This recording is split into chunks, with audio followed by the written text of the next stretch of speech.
except their wishes are pretty mild, so anyway.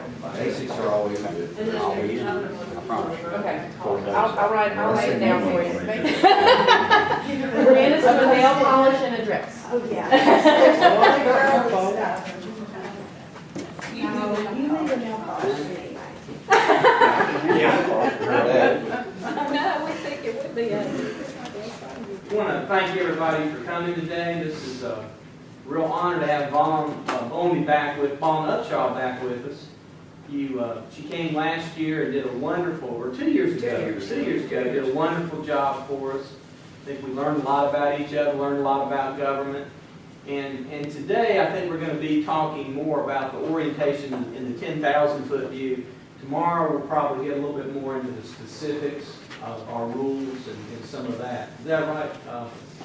Kind of a little bit more down on the ground. But thank you for coming from Chapel Hill. She's an Asheville native, I think you said, or Well, family's native. All right, so she got. I was born in Winston, sorry. All right. Well, I was too. I don't know why, but I was. Baptist Hospital, yeah. All right. Well, thank you for being here, and we look forward to hearing your comments and working with you today. Thank you. Yeah, thank you very much. I would like to just do a little bit of kind of checking with the group about ground rules. I'm happy to be Vaughn if I am able to call you all by first names, if that's okay. Otherwise, we'll go by formal titles, and you can call me Dr. Upshaw. Or my children call me Queen Mother, Dr. So with that out of the way, my big picture for today, in keeping with what David has just said, I have talked to each of you or emailed with each of you to find out kind of what would be important for today to do. And the things that I'm going to be talking about this morning are just the general kind of, some of you may go to Essentials in January. You'll hear some of what I'm going to present this morning again, but to make sure that everybody's kind of on the same page about what the role of the county is, what services and functions do counties perform, and then what are the roles of the people in the room, particularly the chair, the members of the board, and your professional staff. What are those legal, because all of you have by law responsibilities. And then how do you do your work as a body? And those are all kind of just the legal structures. I'm not an attorney. I am overeducated, but not an attorney. And as a result, if there are specific questions about some of the procedural things, I can talk very generally about quorums, but if you get into nuances about particular kind of special use hearings or other things like that, I will defer to Michael or someone, okay? It's just not where I want to trip. That's kind of the big picture for the morning. And then this afternoon will be more in the world of how do we want to work together, what do we expect of one another, how can we be better as a group in making good quality decisions, because tomorrow you are going to spend time with more of those nuts and bolts. So my hope is that I'll give you all some things that tomorrow you can use as a way to keep your ball moving. Okay? So that's kind of where I am today. Is there anything that I have not said that's really burning for any of you? No, but you cut your hair, didn't you? I did! And I have on red boots. Let's just go ahead and get it all out of the way. Hair and boots were the two things that this morning I've had to deal with. I do want to formally welcome Miranda to our group. This is her first meeting with us, and we're looking forward to Way to working start, with her. Miranda. And I shouldn't do that at the beginning, but we're glad to have you here, Miranda. She now knows that I used to have longer hair. So. That's right. Let's just start with all the good stuff right now there. All right. So with that, let me go ahead and do just this kind of basics overview so we're all on the same page. I do have a handout. I think I'm going to hold it for just a minute. Let's go. It wants to go this way. Okay.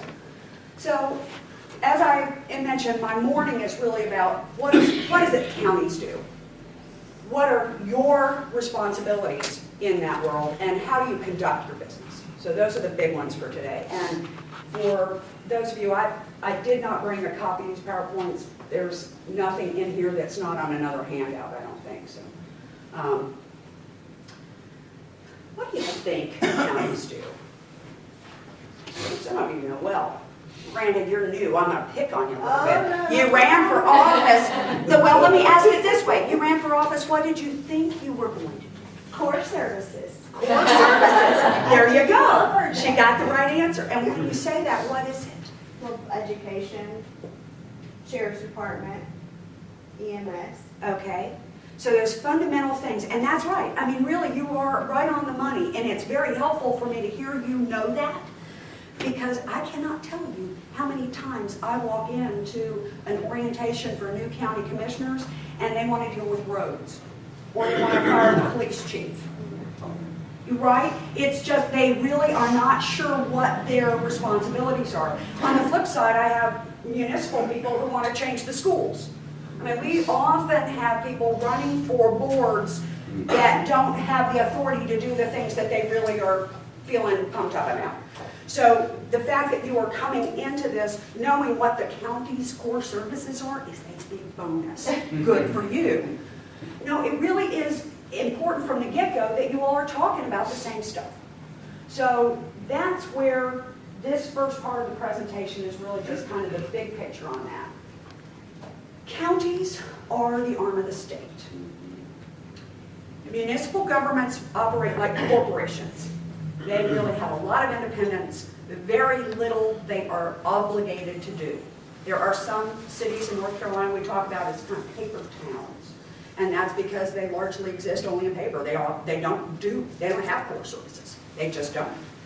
They, by law, must do building inspection. And many of them contract with the county to do it. They don't even do it. So in terms of what cities do versus what counties do, counties are really the obliging arm of making all those things that the state does for its citizens available at the local level. Okay? So when we talk about county services, we do a lot of that work through our state allocations and then also through your local tax base. One of the things that's important to understand about counties and cities is that cities are really the economic engine of our state. I was talking to someone earlier this week about the city of Wilmington and New Hanover County. I was looking for material across the state to help build my presentation for county commissioners. And I was struck by a pie chart where it had the city of Wilmington, how much tax it generates, and how much the county generates. And then the paired pie chart was how much revenue comes back to the city versus the county, and it's like the reverse. And it's important to understand that when you look at what counties do versus what I just said, what cities do, cities provide employment and a tax base, but they don't provide a lot of services. The counties provide the expensive services. So it makes sense that the revenue generated by the city goes to the county to do the things that all those city people also are getting benefit from. They don't often, in the municipal side, understand all that they're getting from the county for that dollar, right? So counties do a lot of lifting for cities, but cities help pay for counties to do the lift. Does that make sense? Am I misstating that for how it works here? Okay. I would imagine virtually every county in the state that has a very large municipal or even mid-sized municipal government is going to see pretty much that same kind of distribution going back to county. In the county, and this is an average budget allocation across all of North Carolina counties, this is not necessarily just yours, but almost a third, over half of your, over a quarter of your budget, 28% on average, is going to schools. And a lot of that from the county side is school facility, right? It's a big part of what you have to do. Debt service also, that's your capital infrastructure stuff, buildings and things. Human services, that's your public health, mental health, social service piece, about 20% of your budget. Public safety, is your sheriff, EMS, that kind of stuff. And then other is all that stuff that you guys really are interested in, like planning and economic development, and parks and rec, libraries, public art, any of that kind of stuff is that 14%. And then general government, that's your administrative, that is about 8. And so depending on how your financing structure works here, and this is always important to check, and I think, do you all schedule people an opportunity like to sit and do a financial orientation and different We do kind a of budget pieces? retreat, yes. And it, just to get a feel for how the budget works and all that stuff. So somebody could come in and say, okay, this is all over my head. Oh, Yeah. that's income. Yeah. The board that I chair a board in Chatham, it's a nonprofit organization, and one of the first things we do with new people is give them a chance to sit down and understand the funding streams and where it comes and goes, because it's hard, complicated. The big piece for this, for you all to understand, is how little you have control over. It's a lot of money that you pass through. Counties don't have as much flexibility with their budgets as municipalities do. Back to that, you're the arm of the state. And you gotta do almost all those things on the pie except other. And most of those things that are other are things that people really care about. So, planning, maybe in there, people generally care about that. Economic development, those are things that people want to see counties involved in. So how you handle your discretionary funding is a balance between what do we feel like we can afford, but also what is our community, what is our, what's our obligation to the citizens here. So the big bucket items, we talked about kind of the pie chart, so now I'm going to break it down in terms of what do those things mean.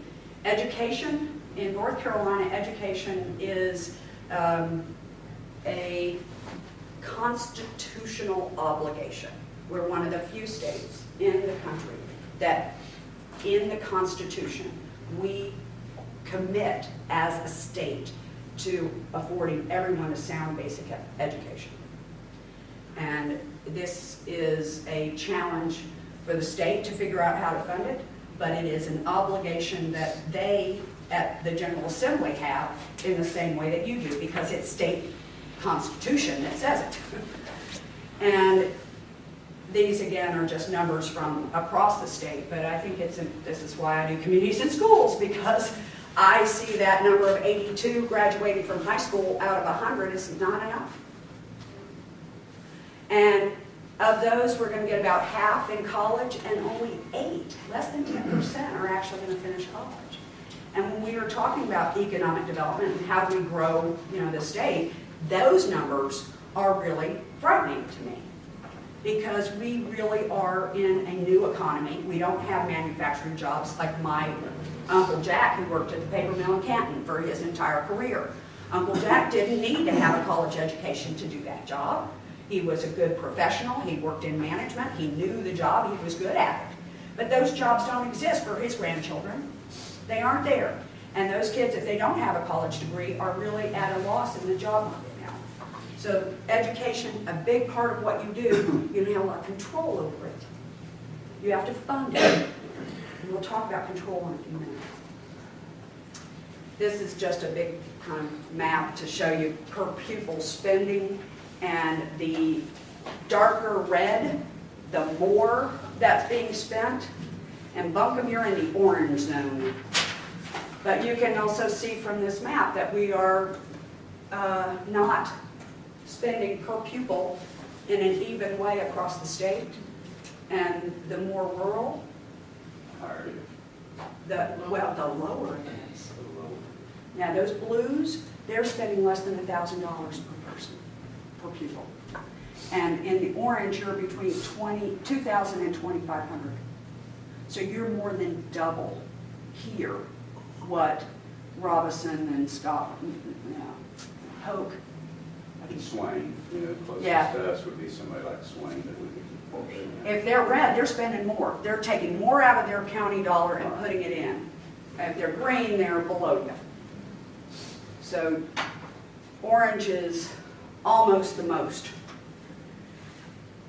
And generally, if you're, see way out on the coast, those red ones, like Hyde, you wouldn't think county, that doesn't have a lot of money out there, but they also, as per pupil, they're spending a lot of their local dollar on education. They've got a lot of big federal park and a lot of open space out there. And not that many kids, so they can spend a little bit more per kid. Some of the other places like New Hanover and Dare, you're getting more per kid because they're retirement resort communities, and they have, again, often fewer kids in school, but a high tax base that they can pump into the schools. Harder places where you're not with a lot of, you have a lot of kids that need to be served. We often talk about places like Union County. They grow really fast right around Charlotte.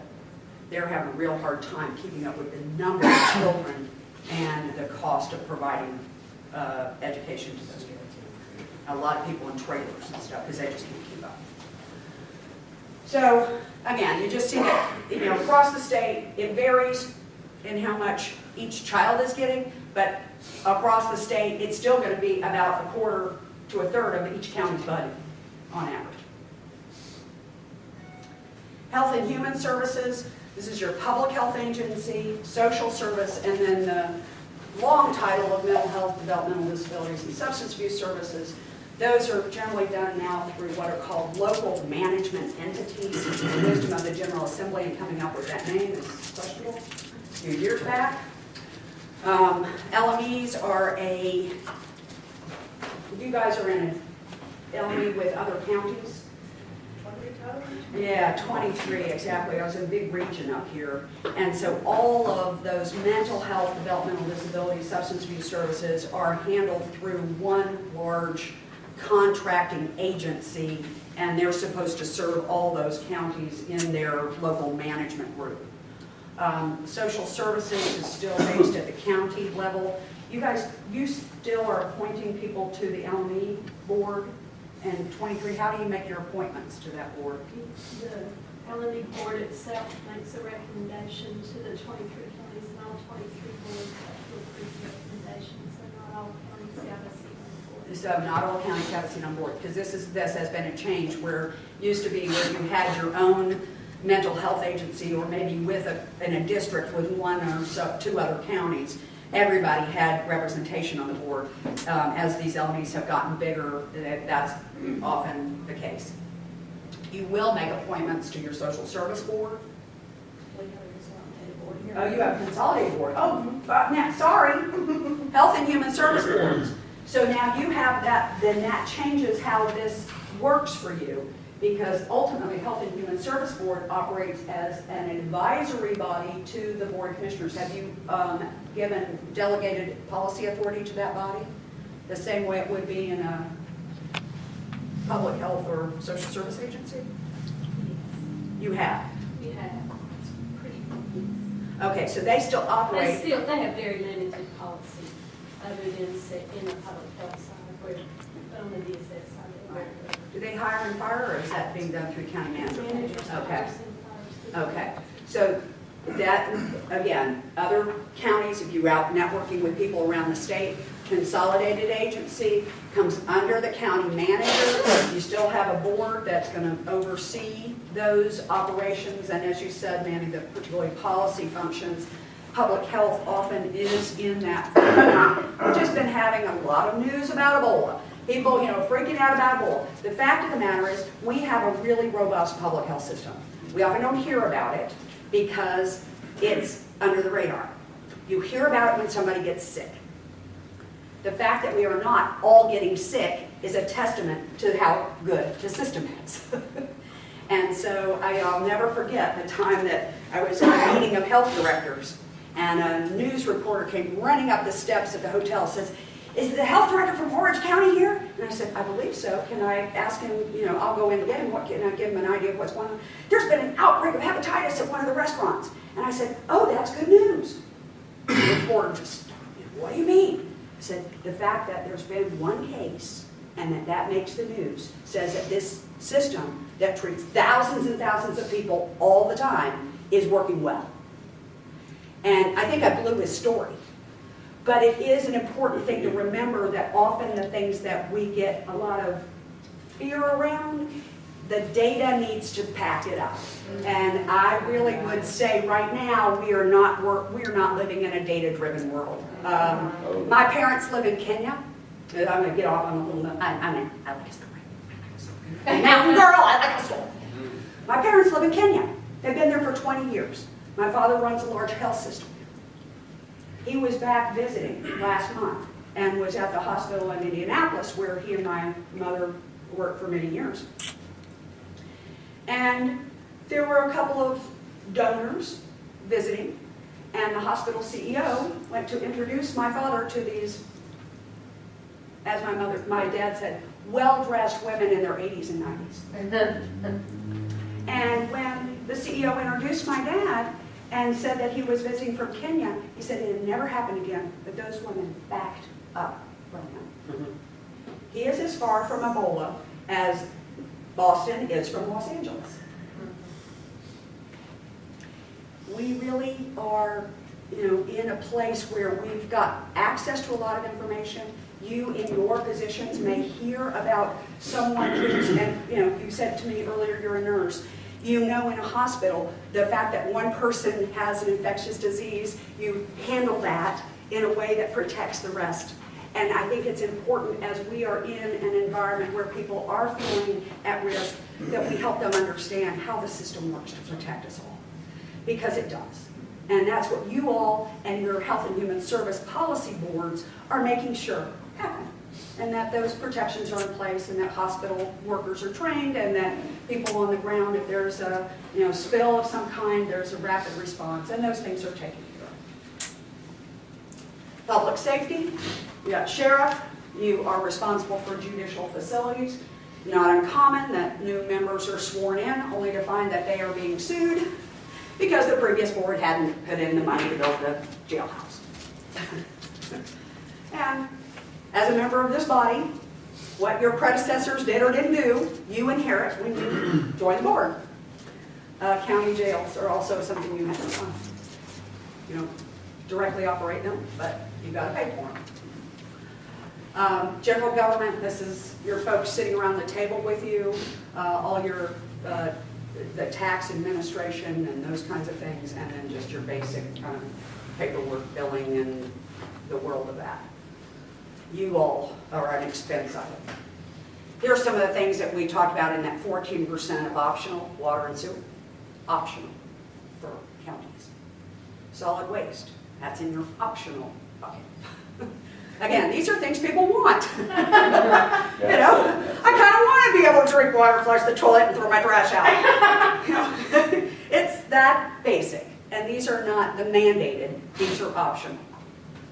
Airports, libraries, art galleries, and animal control. There are many others, and that's just a kind of a top of the list. Mentioned also in that other bucket, land use. These are the kinds of things that generally are falling under land use. Sometimes people are anti-zoning, I get that, but they may at the same time want to make sure that they are dealing with water, soil and water protection and watershed protection. I mean, we are not, again, all going to come down the same place at the same time on the same issues. And I live on a small farm in Chatham County, and I would like to have the ability at some point, if property values continue to go up around me, to subdivide that property whatever I want. But I sure don't want my neighbor's cows in the creek. Right? So I pick and choose where I stand on some of these issues. We all do. And it's important to remember when we look at some of these things that there's a general feeling that we may hear about or be encouraged to hold ground on, but when you look at each issue on its own merit, it may or may not be what you feel is the right thing to do. And I just encourage you to keep each issue on its own head. All right.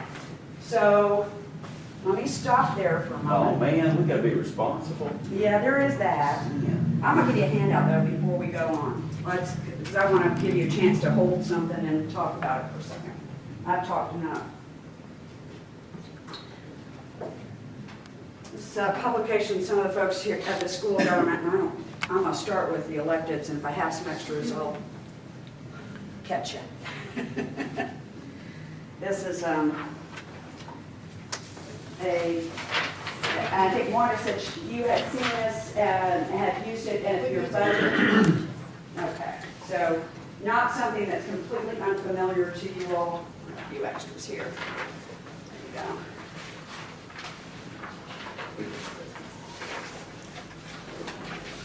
Anybody else have it? All right. So the key things for me that are important to reinforce based on what I just put on the PowerPoint and what's on this handout.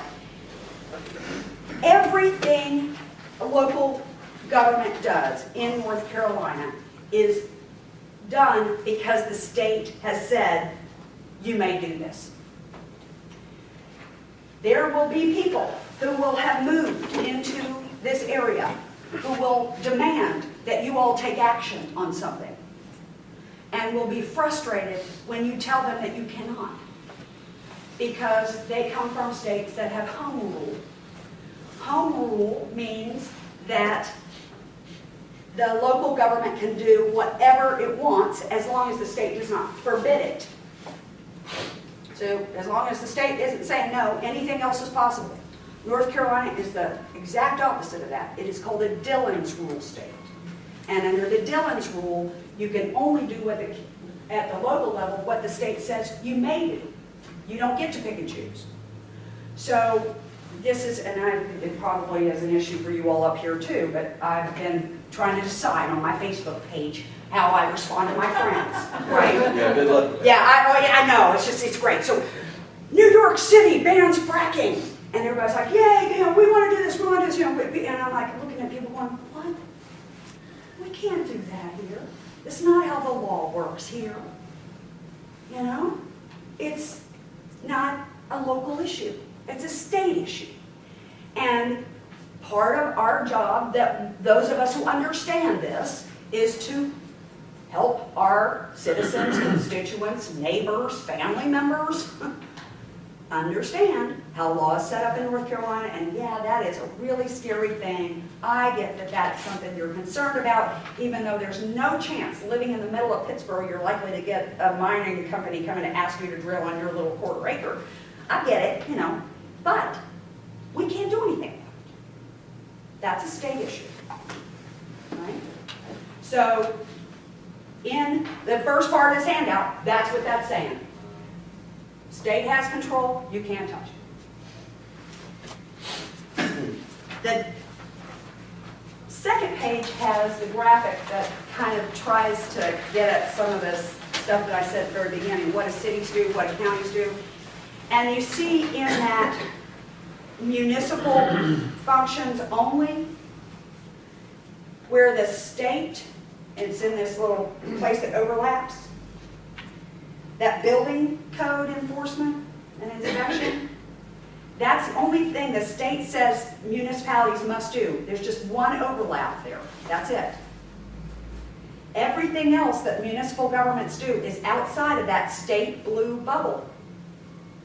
And they can pick and choose among all these other things, and they may do them in concert with you as a county. They may do them on their own. But there's only one thing the state is saying to municipal governments they have to do. Compare that to what's overlapping between the state and the county. Look at all those things the state's mandating you do. A lot. And then there's a bunch of other stuff over here that you also are authorized to do. And some of those things you do on your own, and some of those things you may do in concert with other local governments. So, Miranda, this is a place where when I push you a little bit about core services, this is where it gets tricky.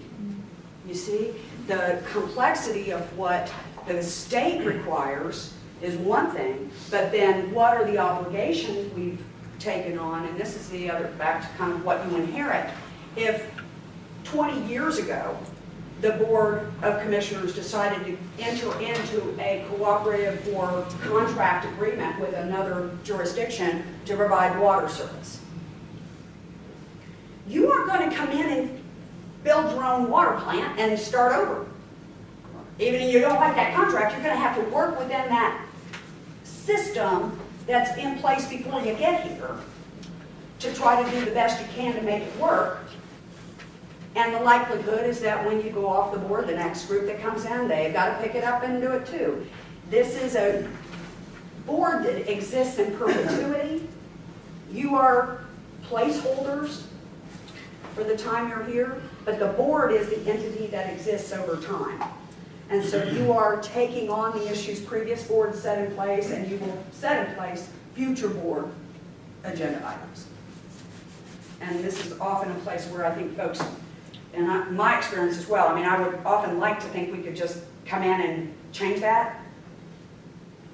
And doggone, that stuff's been in place for a long time. I know many of you might like to get rid of animal control, for example. If you haven't gotten a call about it already, guess what?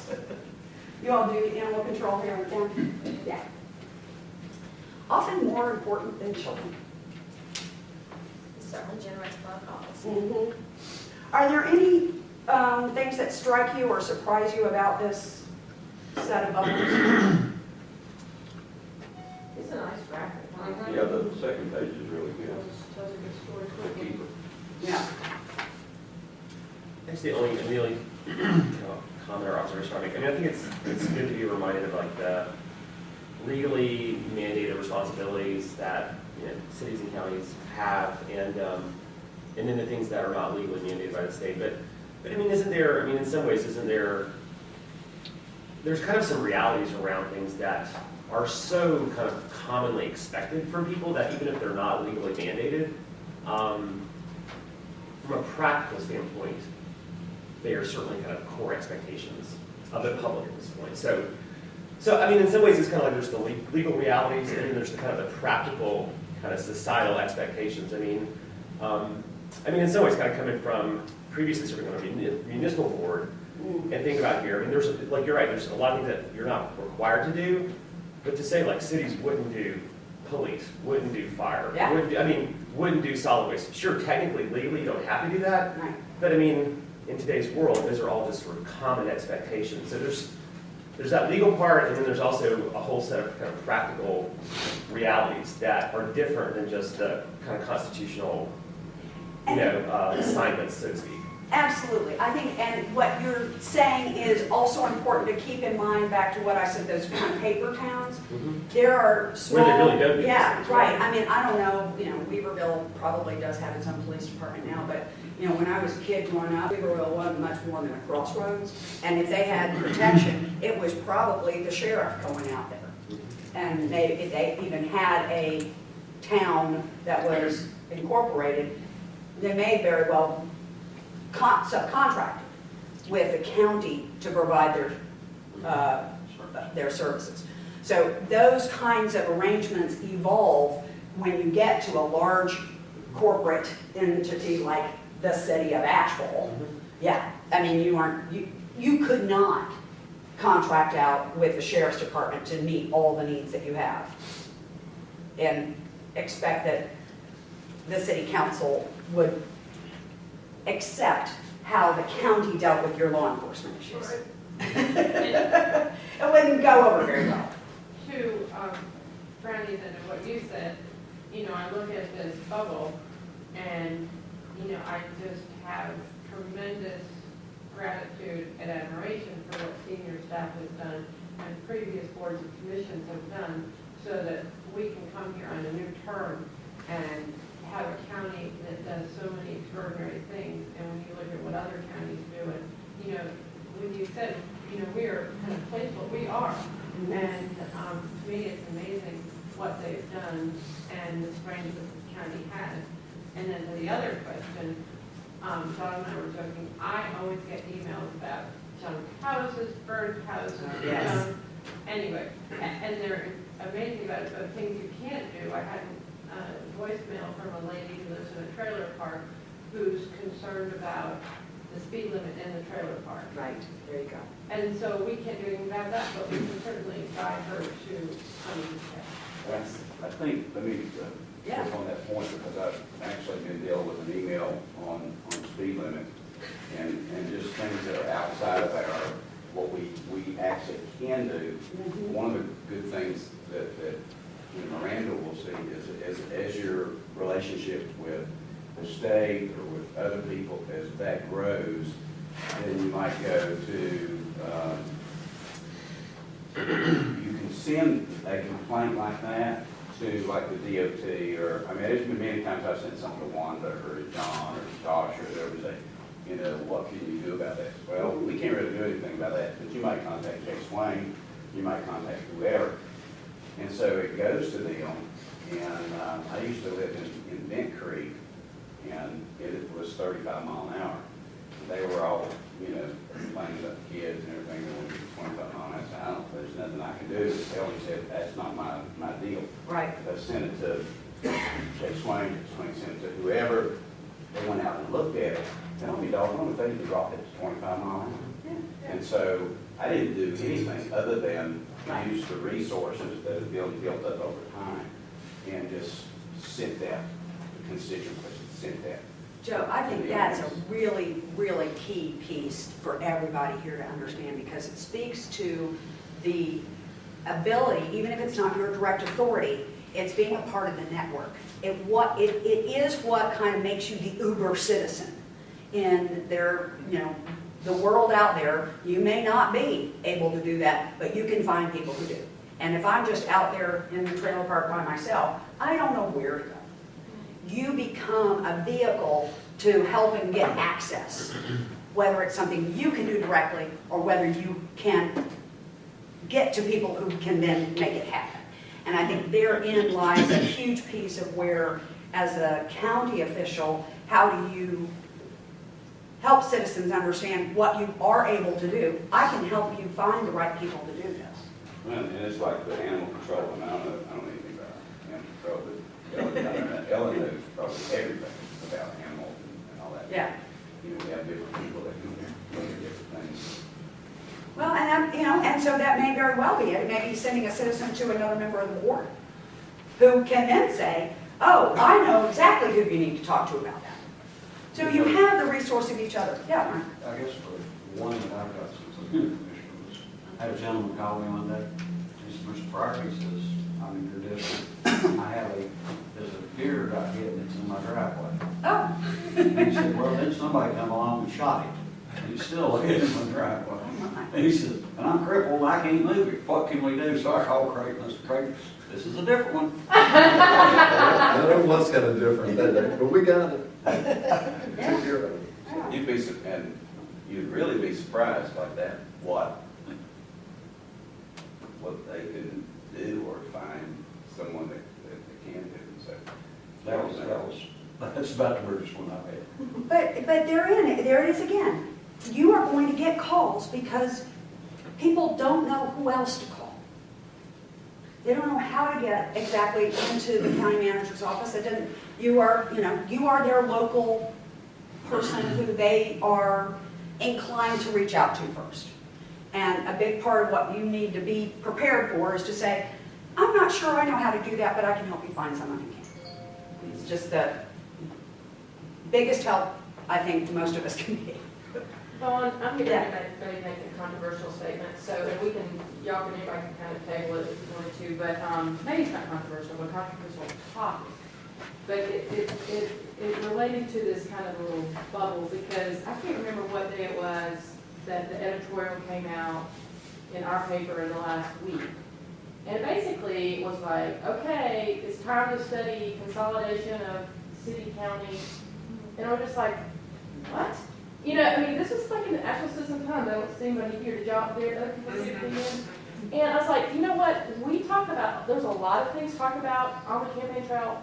That didn't really come up. And so I just am all about trying to find, and I think our staff does find ways to be more efficient with taxpayer dollars and work together with municipalities. But I think it's also really important to say, there are some efficiencies in the separation of this stuff too, because we can kind of make these, crazy bureaucracies and get everybody's panties in a wad, because of the control and taking away stuff, and that's not efficient either. So, so anyway, I just kind of wanted to put that out there in terms of like, maybe I think there's probably still some areas where it makes sense to think about coming together, but I do feel like, we have really plodded along and found kind of some really nice balances overall. Again, there's still some untapped areas probably, but I just want to kind of challenge, our board to say, I'm not hearing that from my citizens, that's what I was- all of a sudden, but we want to get rid of the municipalities and the county being in charge of everything. And I'm surely not hearing from counties that they want to pay for the city's stuff, because there's that part of it too, right? So,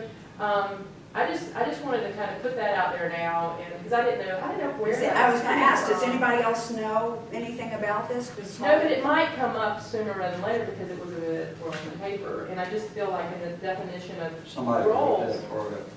No, it was the paper, I remember. it was at the end. Basically it was saying, one of our former representatives, this was their agenda, was to get rid of the city of Asheville. So Yeah. they're like, well, now that that's not a problem anymore, y'all go ahead and study it anyway. So anyway, I just kind of wanted to put that out there that that's not an agenda of this board, that we respect the municipalities and their powers and their decisions, and they respect ours. So that's part of those relationships too, is knowing where our influence stops. Yeah. And not trying to do stuff in other people's arenas. We don't have in North Carolina any real, consolidated governments at all. The only one that I'm really familiar with is the city of Jacksonville, Florida, and its county, and frankly, having done a little bit of advising from afar with that group, it's chaos. Well, we did a trip to Nashville Uh-huh, and Davidson County. okay, yeah, there you go. And David and myself and, I don't know anybody else. But, they're amazing. Oh, they've got it figured out. Oh, gosh, man, their cooperation, but it's been that way for a long time. Exactly. So That's what they know. This came up even when I was running, originally I had people come up to me and go, you know what you ought to do, you ought to combine the fire departments, or you ought to combine this, or you ought to combine that. I think that conversation comes up a lot out in public. Yeah.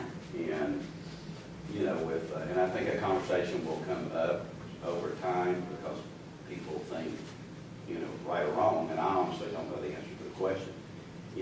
Does it save the taxpayer money? Does it improve services?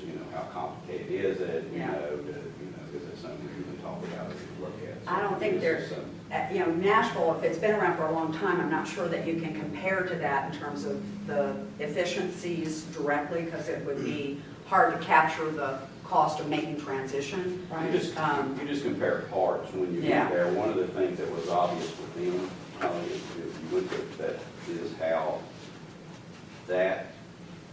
they really work together. It's crazy. It's But crazy. see, to me, I was in Nashville, and, there's definitely some things that aren't working in Nashville in terms of if you're on a certain part of the income spectrum, and if you're, a woman fleeing domestic violence, it's like the worst city in the country for domestic violence. So anyway, it ain't all perfect there. But clearly, our communities saw good possibilities that we could learn from and bring to around the infrastructure. But it seems to me that people I've talked to around that the theme is the cooperation. It's not the structure per se. It's not like you've got to have this structure to make it happen. It's like you've got to have the cooperation and the openness and the ability to go forward. And I think we've got the essence of that here without trying to, because truthfully, that's what's easier to do is to kind of build structures. But if they're not going to, if you don't have the people that are willing to kind of work with them, and that's the hard work is the people, right? So I think that's my takeaway from what y'all's trip was in Nashville, and I wasn't there, is that you had people that were willing, at least in certain areas, because again, there are areas in Nashville that aren't necessarily that streamlined that I'm aware of in my work, but But in the areas that y'all saw around economic development and parks, it sounds like it's great. So I think that's my takeaway as opposed to. Well, let me ask a question of this board. What mechanisms do you have in place, the two places that typically are contentious for counties are school boards and their municipalities?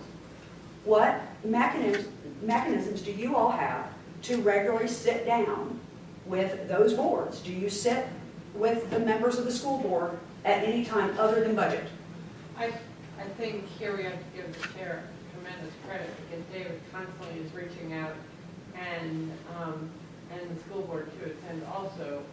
There's a very working well together. And to add to, there's a little group in Swannanoa, and when I first met them, I was a little afraid of them actually because they were just really angry. They were angry about everything. And after meeting with them, what I found out was they didn't know who to go to get stuff done. Right. You know, they were mad about water. They were really mad about a lot of things. And it wasn't that I was so smart. It just said It's what Joe was talking about, who to go to. in the right direction if you have a complaint about the road. And so now there's this amazing cooperation. But to what Holly was saying, I think it's all a matter of perception and what you put forward. You know, I have never bought into this angst between the city and the county. I think, you know, are there people that are contentious? Certainly, there always going to be that. But if you put the right foot forward, you can get a lot of stuff done. And you look at all the list of things we have to do, that's all economic development. Even if somebody doesn't care about children, if you care about economic development, you're going to fund it. So to me, it's all how you present it. And David, back to where we started, David's done a great job meeting with the mayors, making sure the school boards, whether it's the city or the county school board, our county manager has done a great job of keeping everybody in the loop so that we don't have surprises. I think that's really, right there is the answer. Yep. And it's the, you know, for me, it's all breaking bread with people. Mm-hmm. You know, having a breakfast or a meeting where it's not with a, you know, not with the budget, but just a, you know, ongoing conversation is one of the most critical ways to avoid the divisions and the blame game and all that other stuff. It is going to be difficult when budgets come up, no matter what, because we all want it all, we can't do it all. But if we have a relationship and we know that there is some, this is the other thing, is just kind of where do we want to go? Because you are a large city in the county, there is a, I would think, a value in understanding what are the goals the city has and to what extent will that influence what the county does. Because if the city's, you know, goal is to, you know, stop growing, well, that affects you all. You know, if the city's goal is to grow as much as possible, that affects you all in many, many ways. So, do you want to speak to this relationship building? Yeah, I think it is important. On the plus side, I meet monthly with all the 6 mayors. I have another meeting with the Asheville mayor.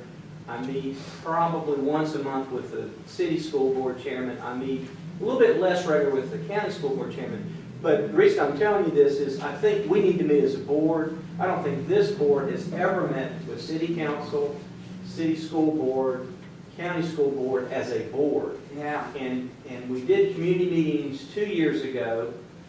We probably ought to do that. We might want to do that with the school boards. There's a lot of ways to do it, but let's be thinking about that because I think, you know, sometimes you just sit and just generally talk, but even that's good. Yeah. You know, it's not just a photo op, it's more, I think. Relationships. Oh, I saw you at this thing. Can we have lunch later? And all the board members are meeting with people all the time, so it's not just me. But I think it's good to have a formal thing where we announce it and this is what we're going to do. And we kind of fell down on that one. We did the community, but we didn't do the school boards or the city council. At one point, we did with all the different municipalities. I think that was Holly. I think Holly was on the board then. And we met with Weaverville, Retreet, we went out and met at their place, which was kind of interesting. So those are some things we could do. I'm real open, and wherever the will of the board is, we're glad to kind of talk more about that. But that might be something we would probably do to consider that again at least. I think it's wonderful that you even have a history of having done that at all. That is not common. And, you know, my experience is that there are places in this state where the cities and the counties are so broken in terms of relationship. There has been such a long history of not communicating with one another that it really is starting to undermine the core things back to it all is economic development. You're right, Ellen. I mean, it really is. And, you know, city wants to recruit and the county's not really making any land bill or infrastructure bill. You start getting into those kinds of dynamics, and it is just toxic to any company that wants to come. If they see that, they're out. And if this board does not behave well, they're out. I mean, that's one of the other things that I know from talking to board members and managers. I had a manager tell me not long ago that their board was just so divisive, and they were on, just chewing each other out in their public meetings. And there was a bank that wanted to locate in that community, and they had sent a representative to the board meeting to make a presentation. And before the item got up on the agenda, the woman picked up her briefcase and walked out of the room, and that was the end of it. They behaved so badly that nobody wants to be there. Don't be that place. Don't be that place. It's just, it just gives me the willies to think about what that meant for that community, right? So our jobs are defined by the state.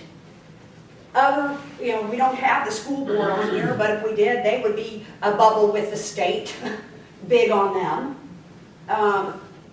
But we all together, if you look at all the things that are listed here, we want all this stuff.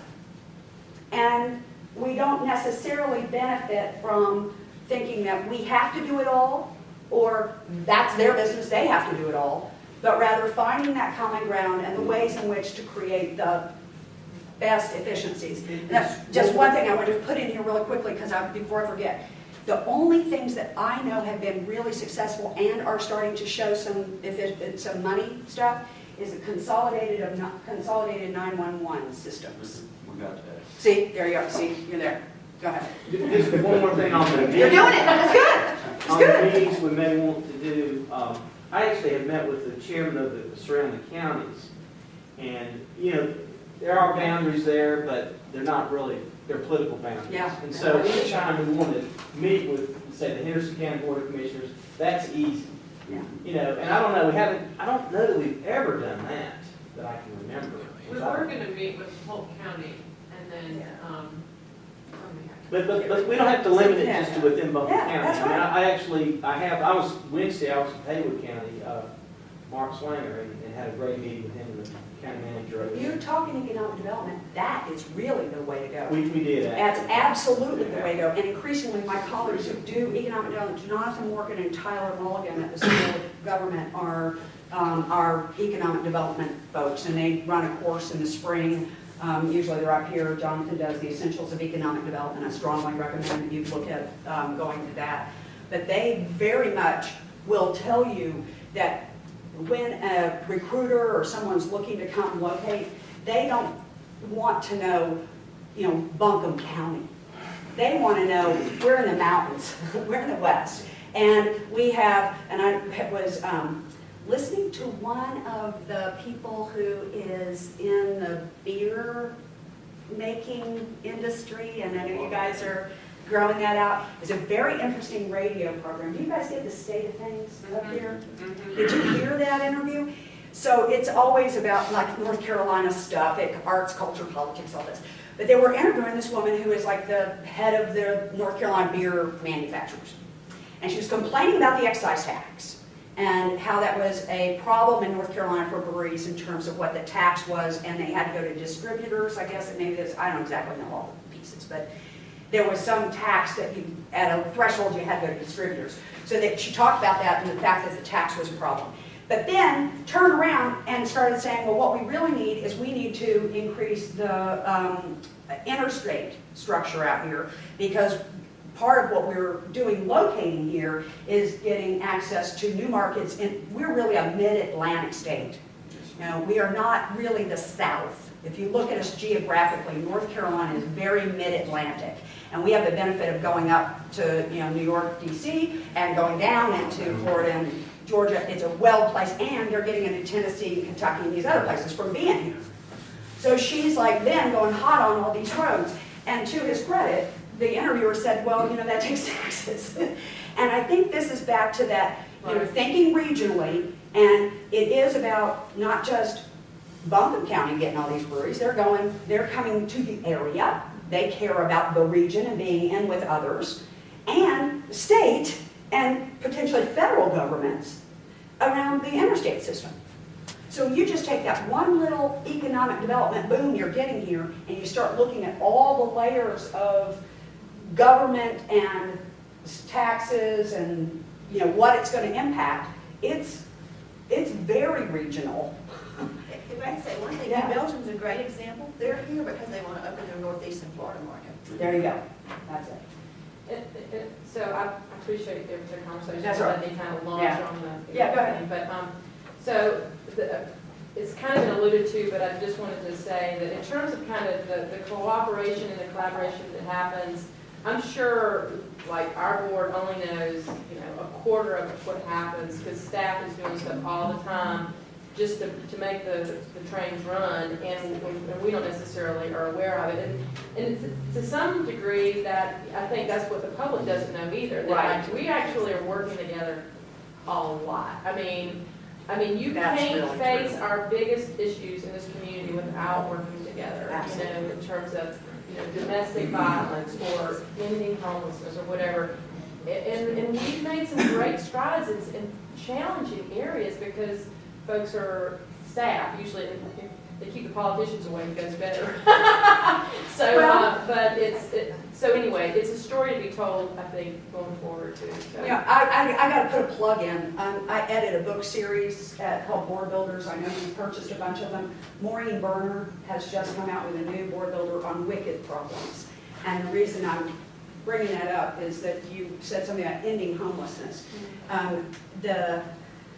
The way that many of these wicked problems, these pervasive problems, is we're not ever going to end them. We're going to mitigate them.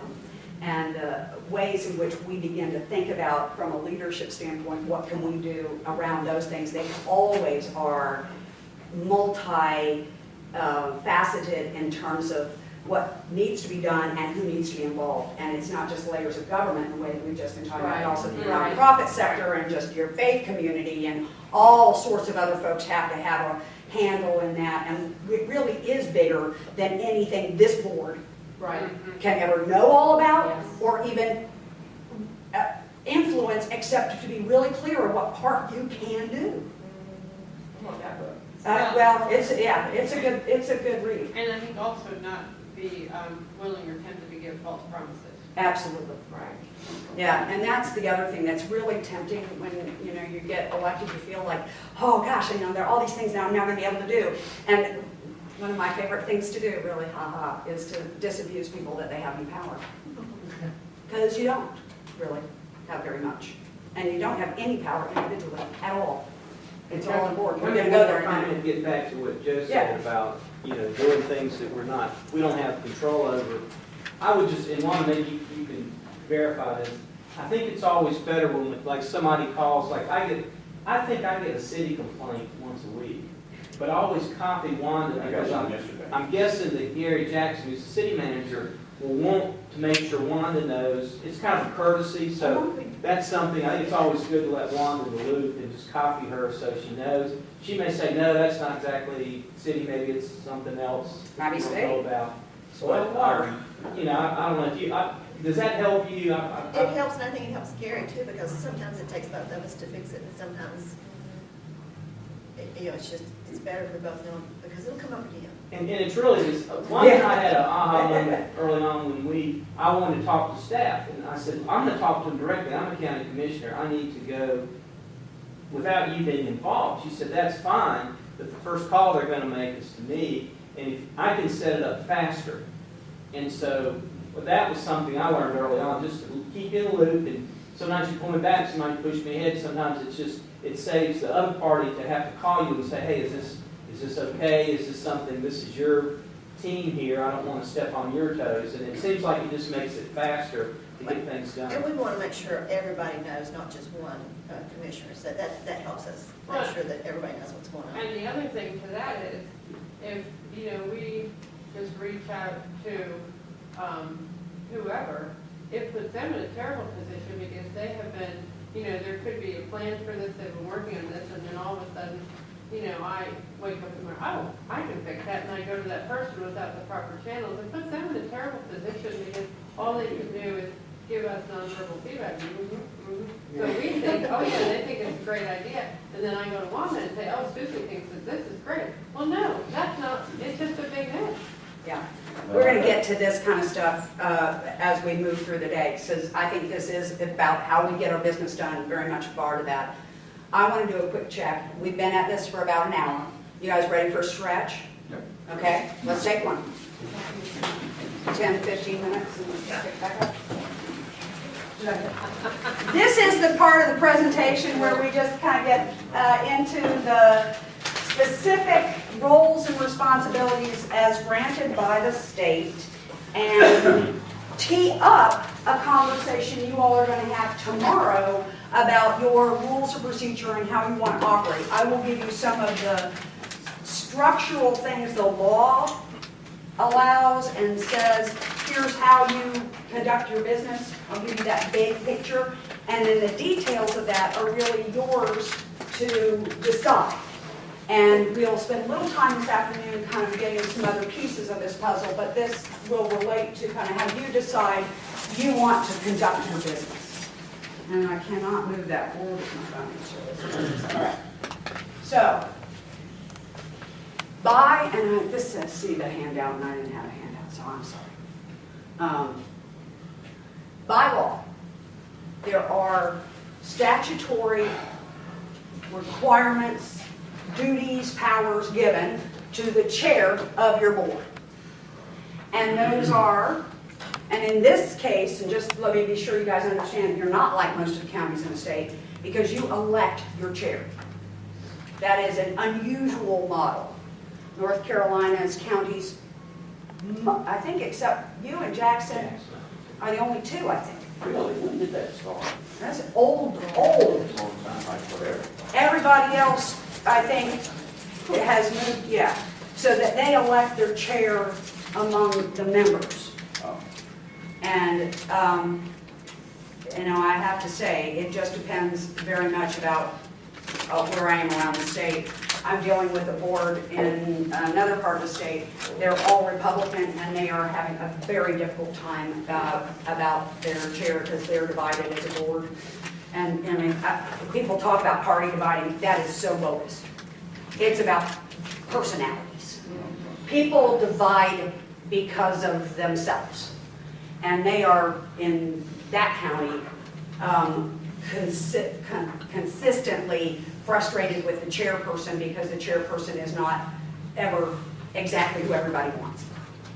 At least in this case, the voters decide who your chair is, and you don't have to deal with that, so there's some benefit. But it doesn't matter once the chair is in place. This is what the law says. The law says that person serves as your presiding officer. It is the chair's job to make sure that these meetings run efficiently.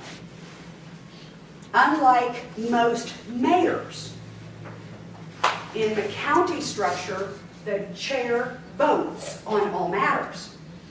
There is no only to break a tie. In the city, does your mayor vote on all matters? She does. And that's, again, not the norm in North Carolina. Not the other municipalities. But not the other one, only Ashland. There you go. So you have one that does, and then all the rest that don't.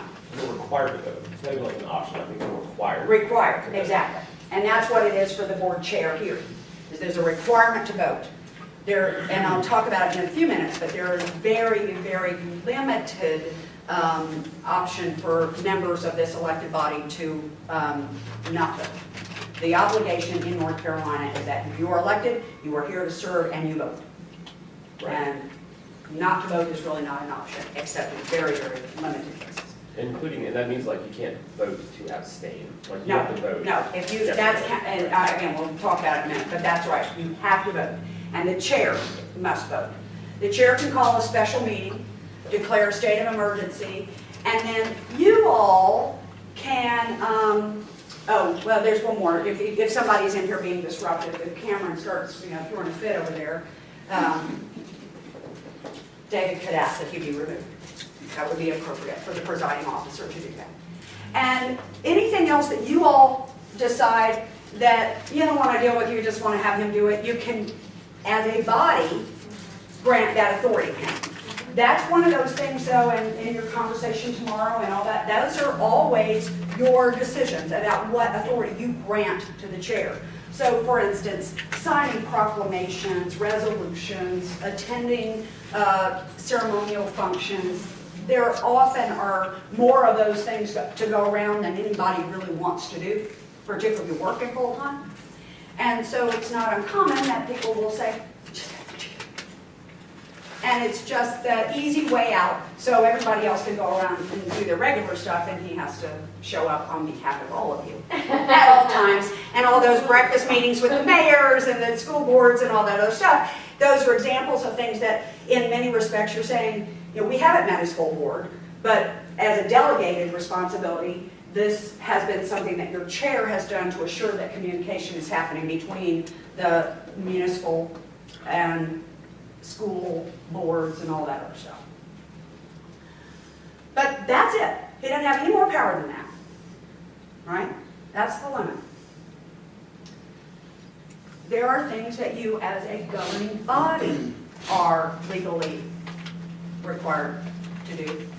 And the key piece here, and I'll come back to it again, but I have to remind people over and over, you have no authority as an individual. This is the Board of Commissioners, not member of the board, but the board. The only one that's called out in any way apart from the board is the board chair, because they have a distinct set of responsibilities. But the rest of you and the chair together are given the authority by law to decide what you want the structure of county government to look like.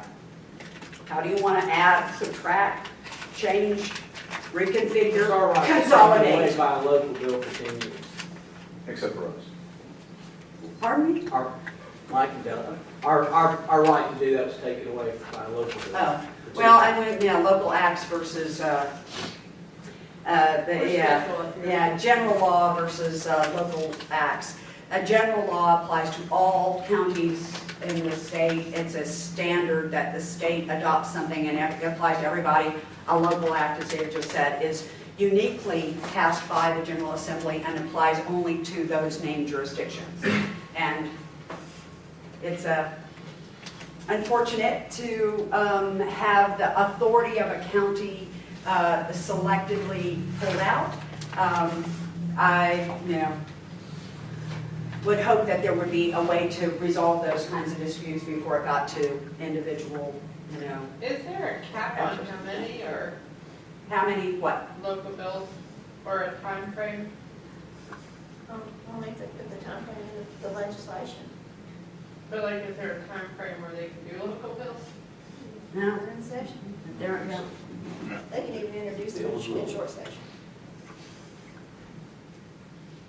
And there's a lot of, this is outside my area, and I really am not in a position to talk about the wisdom or lack thereof of what the folks at the General Assembly do.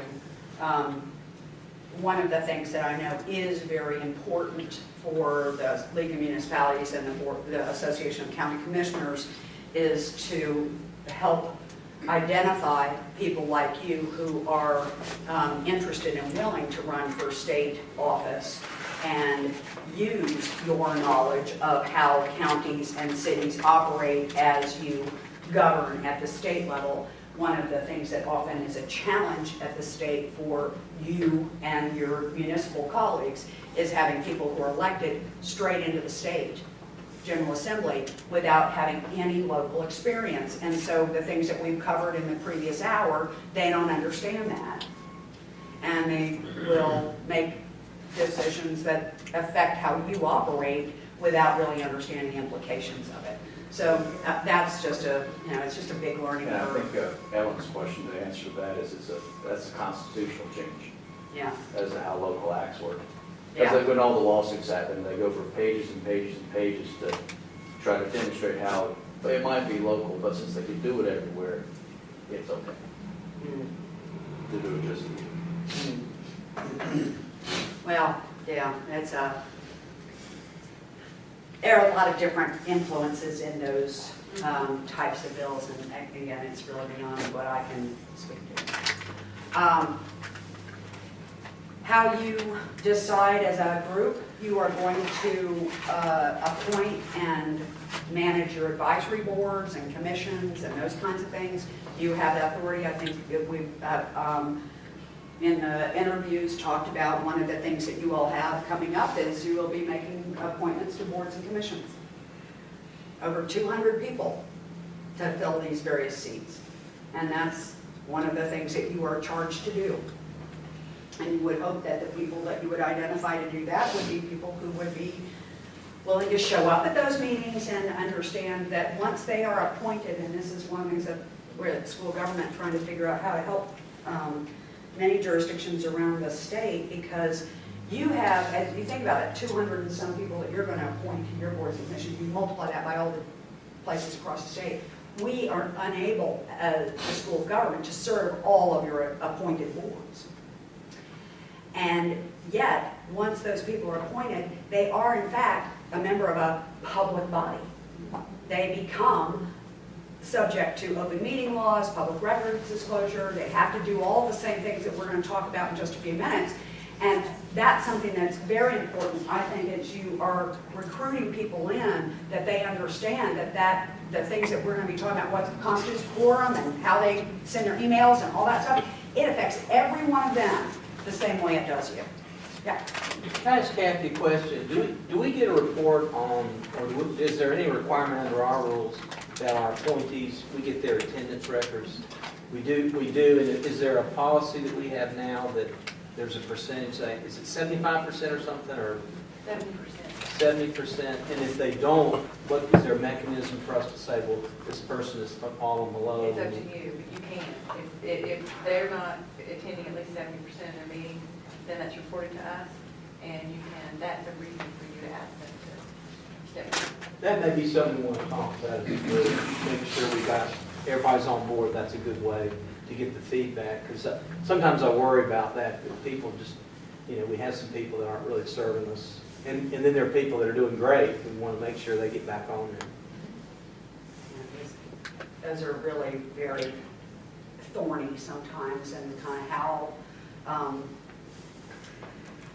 how many boards you have, and and I don't know how you constructed your Health and Human Service Board, but it used to be that if you appoint people to a Board of Health or Social Services, they're appointed for that term, and except for a cause as determined by statute, they could not be removed.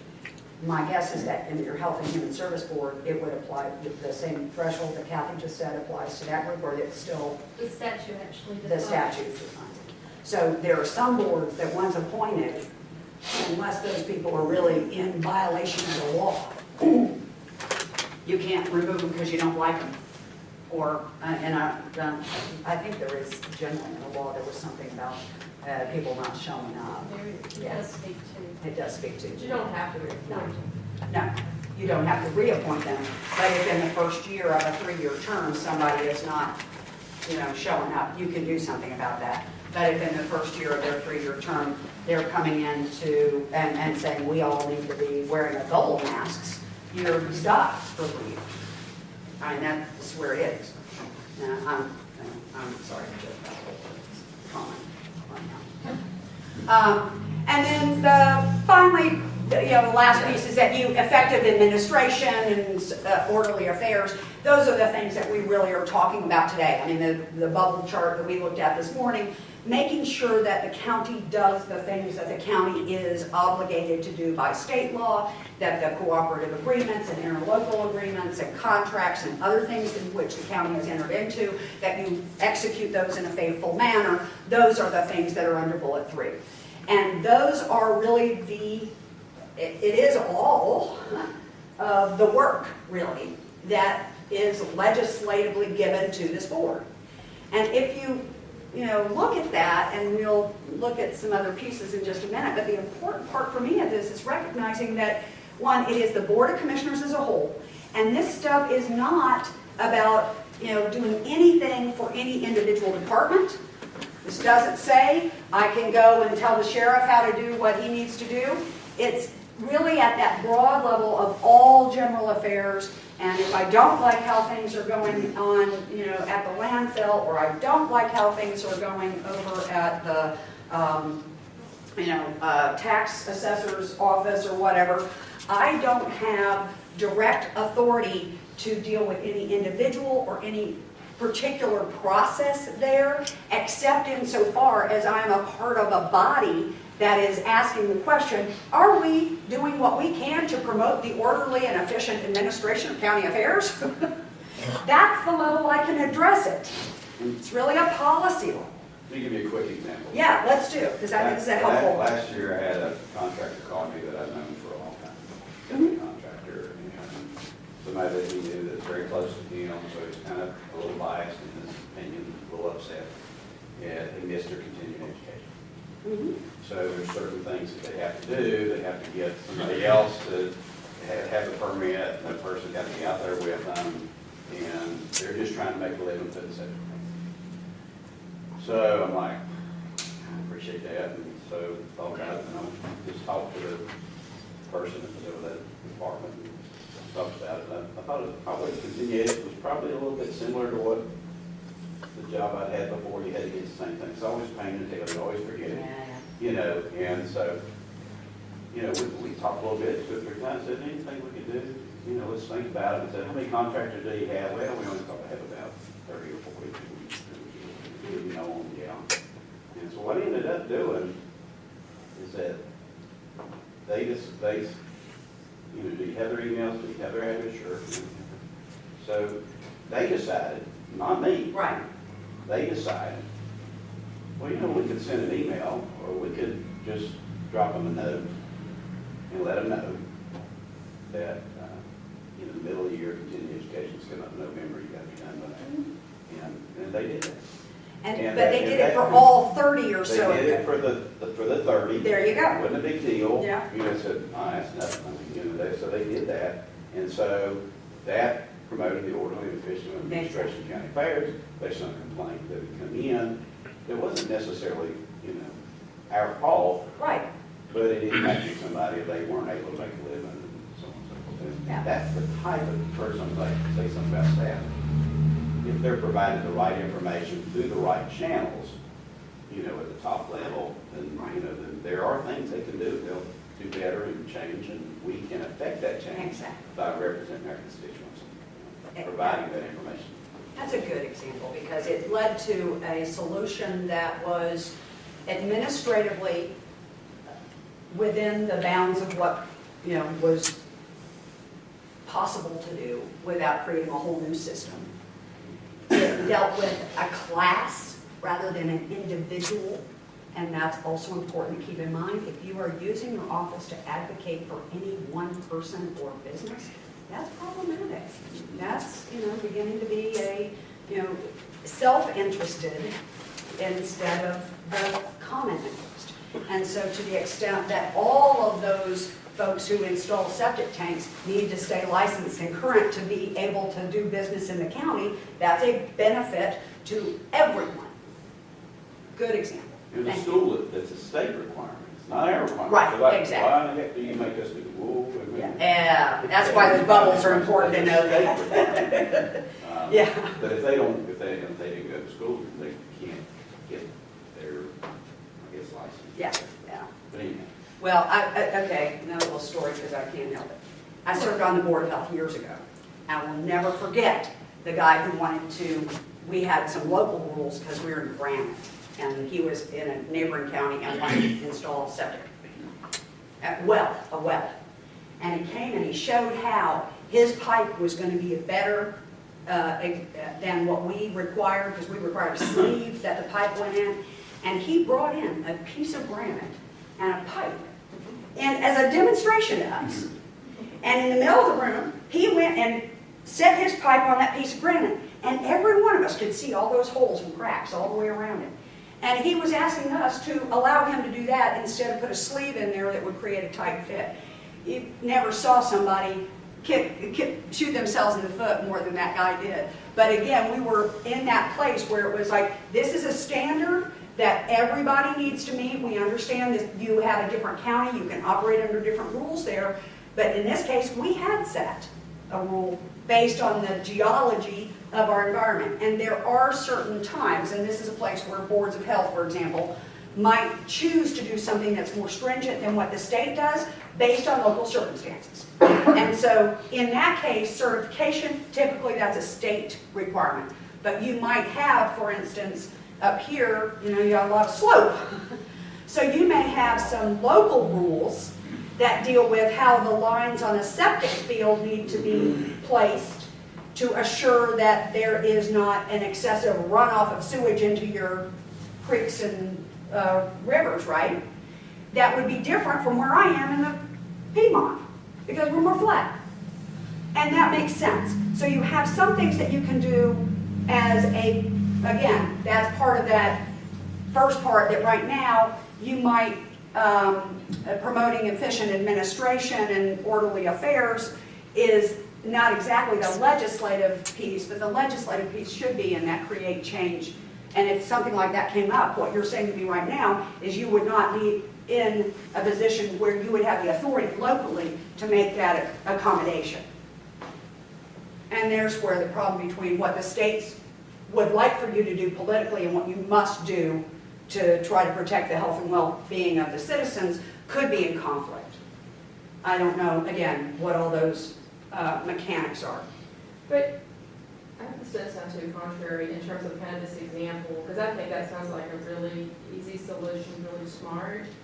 But I do think that, what are the other professions that have, that maybe are more predominated by women and women of color that get that special, to me, it is indirectly like a special privilege that this swath of people receive. That, all right, so then I'm fine with that happening, because there's some benefits to us for our people to be it's a class, but it is a class. And so that, I just think that's a question for us all to ask ourselves when we do these things. Are we perpetuating a system innocently? Yeah, sure. And for the public good, but I just think it's fair to ask, because you hear like, well, individual responsibility, and I have to see when my driver's license expires. Nobody's reminding me, So what about those other professions that have that kind of ongoing thing? Are we trying to facilitate that might have benefit to the county? Are we trying to facilitate that being easier for all of us when something like that happens? It's just a question. So. Yeah, no, I actually think that's unreasonable, given the way in which the county does a lot. Local governments generally do a lot through contracts. Yeah. And if by state law, those contractors have to maintain a level of certification, regardless of what it is, again, what you're mentioning is this is a state requirement. We can't do business with you if you don't meet your state requirement. Would it be beneficial to ask ourselves more broadly, based on this example, whether there are other kinds of professionals with whom we routinely do business, for whom the state requires updated credentials on an ongoing basis? Is there something that we might uniformly want to do to enact something that we found fairly straightforward for people who are septic tank installers? I think it's a good question, worth asking. Is that something that helps us not have to go back and say, oh, wait, I realize I can't pay you because you didn't meet. What a pain about that. And I'm sure it happens, because driver's license or whatever it is, we do lose track of those things. So to the extent that someone who has routinely done business may lapse in their credentialing, continue to do business with the county unbeknownst to the county because the credential is actually issued somewhere else, right? Oh, we've used you for the last 5 years, sure, we'll just go right ahead. Well, your license expired last year, you're no longer allowed to practice law, and we just give you a contract. That's really going to cause a lot of extra administrative cost and headache to find yourself doing business with someone who has not met the credential. So in some respects, your question, I think, is a wise one based on Joe's example to say, hey, wait a minute, are there other places we might be in trouble? And would this be something that would be as straightforward to issue on a mid-year basis across all contracts? And I think my only point of that is that by providing information under the scope of what our roles and responsibilities are, by providing information from the public to staff and heads of staff, that they do a really good job. That was just an example of, trying to clear the path for a customer. And I think whether it's with health and human services or whether, it's just, there's untold examples of where you just call somebody and they're just like all over it and trying to figure out a way. So I appreciate that. But as our role, when we provide that information, I can't do anything about it. Exactly. But you provide the information to them, and because of their commitment, I believe, to customer service, they will try to find a way to fix it. And that was just an example. Yeah. Well, I think it's a good illustration. I think it speaks to some of the things we talked about earlier, which is just talking to people, finding out what they need. You often are not, you don't have the answer yourself, but you know if you communicate with one or department head or whoever, that they can figure out how to help your citizen or business or whatever it is. And using your access to these folks is a benefit that you provide to your constituents. Just because I can't not add some context to that, state rules actually allow for how you address the lapse in certification for an environmental health inspector for septics.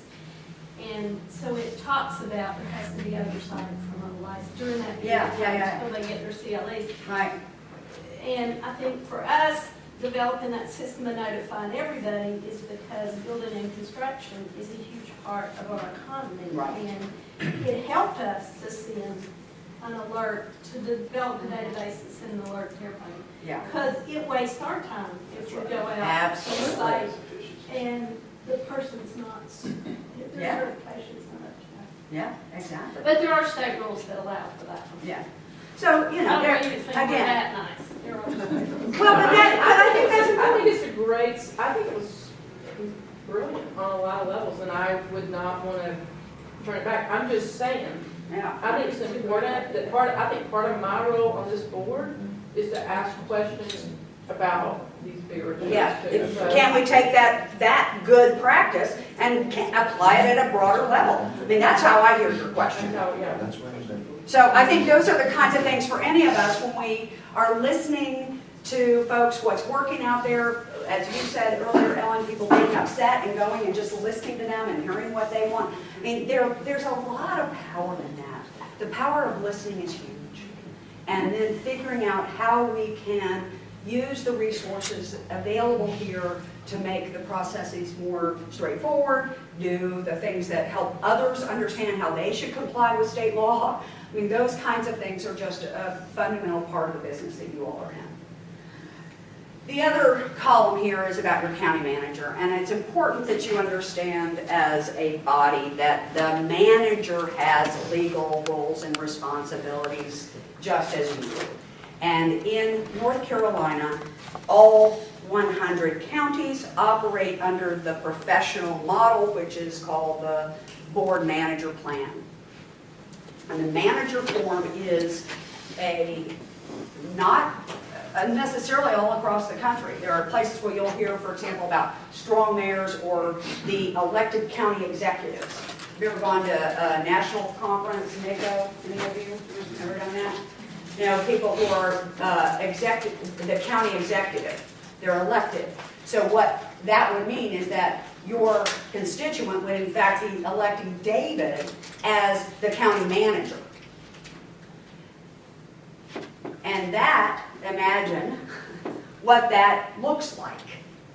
Yeah, that's right. No, no. And I think most of us in North Carolina react exactly that way, Mike. Because we've learned about the benefit of having someone who is apolitical, whose responsibility as a professional is to serve the body, to abide by the rules, ordinances, and laws that are created by the state and by this body, faithfully execute those uniformly for all. So the kind of conversation we just had, I'm sure one is thinking about, well, you know, how might we make that a more uniform policy? How does that work? That's what they do. Their job is to serve the interest of the governing body as long as it stays within the parameters of the law. This individual is your pipeline to that effective and efficient administration and organization of county affairs. So that is not a, I mean, I'm Yeah, go supportive ahead. of this model. Yeah. But that is not a state required model, though, is that correct? Because, I mean, hasn't this been kind of an evolution over time that counties have all kind of moved in this direction? And, you know, 40 or 50 years ago, that would not have been all 100 counties that would have been that That's way. true. In Buncombe, it And wasn't. Buncombe, it wasn't. I mean, even Yeah. like in Haywood County, not that long No, ago. not that I mean, long I think I ago. remember, like, you know, before I got involved in politics and stuff, I was living in the area, you know, it was probably 12, 15 years ago, I think, Haywood County decided to stop going from the county chair, basically being the county manager. So it's not that, It's not. we're not that far from that. And there are still more than half of municipal governments in North Carolina do not have a professional manager. Really? But it's not the elected, I mean, the mayor's. Oh, no, yeah, the mayor and the board members are running the towns. They are serving as department chairs, so we make those two people in charge of finance, and those two in charge of public works, and those two in charge of police department, and you're new, so we're gonna give you cemeteries. That's how it works. That's what it does. That's exactly what they do. They give Allocations there. Can't you imagine being the new person on that board? And I have had more people show up and say, I really want to get involved, and all they gave me was cemeteries. It's like, you know, dead people don't vote, you know, kind of thing. And I kind of like, well, you know, if they're coming, if their families are coming, you do a good job, maybe they'll remember you. But they really are. More than half, I think there are 548 municipal governments in North Carolina. And you don't really, and most of them are towns that are under like 2,500. They're tiny. Does Swanano have a manager? It's not incorporated. It's not incorporated. No. What's incorporated? Weaverville does, I know. And Milford Forest is the smallest, but it has one too. It has one. Yeah, and they have a tax base for one. Yes, they do. That's the other reason. So you see some of these really small, when I go out and do the municipal cycle, we talk about why would Bullhead Island, I mean, you have a few places that have full-time managers. Their population's like under 1,000 people. Right. And it's because they have a tax base that they can afford one, and they typically have these boom periods where they may go from 500 to 50,000, right? So the mountains during the winter, you'll see places like Seven Devils and places like that have a manager because they are there to accommodate the big boom. Montreat is and like that for us. Monterey, there you go, exactly. Black Mountain. Yeah, yeah. Although Black Mountain would not like to hear that. No. They would like to think they're a full town all the time and Oh, don't. no, they do have a full-time. Yeah, no, I know, but they wouldn't like to think that they just have it for the boom time. I think they think they're an official all the time town. Right. But the bottom line is, this is a model that has evolved in North Carolina. And it isn't uniform for all local governments. You're right that counties have not always been here, but the benefit is so great to you all not to have to do all the things of running the business of the county. It creates a professional base that, I mean, you've got people with advanced degrees who've made this their career path, who are day in, day out, making sure that all of the things that you want to get done are done in the most professional, effective, efficient, responsive way that it can be. And I can only speak for myself. I serve as a chair of a volunteer board. And there are many weeks where I feel like I am not doing what I need to for that nonprofit because I got so many other things on my plate. And if I were actually having to run that organization, and it's a fraction of this, I couldn't do it. I couldn't do it well and do my job. And that's the reality that most of our local governments around North Carolina, if you get to a certain size and you have a level of complexity, no county, even the smallest counties, they still have all these things that are in the bubble. And if you think about trying to do that as a volunteer, you quickly understand you don't want to do that, which is why Haywood and others finally said, so as we just have described, this professional model, you in effect are saying to the person you hire and fire, which is Wanda, we are delegating to you the responsibility of running this organization in a way that meets our standard. And if she fails to do that, you let her go. If she does that, you reward and keep her as long as possible. And you're doing a good job at that, I think. She's been here a while. And that is really a good thing. It's a good thing for her. It's a good thing for you. It's a good thing for your staff. One of the things that really, really is hard for folks to understand, and often I'll get people, they ran, and I think Asheville has a history here. There were people years ago who ran on the platform of firing the city manager. That was what they thought the problem was, the city manager. They ran, Glock came in, they fired the manager. And they learned very quickly it was the worst thing that they could have done. And I will remember to this day that former council member saying, if I had only known. The manager was doing what the board was instructing get done and taking the heat. Because you guys make the decision, she stands up and is the one that says, here's what we're going to do. Because you all told her that's what we're going to do.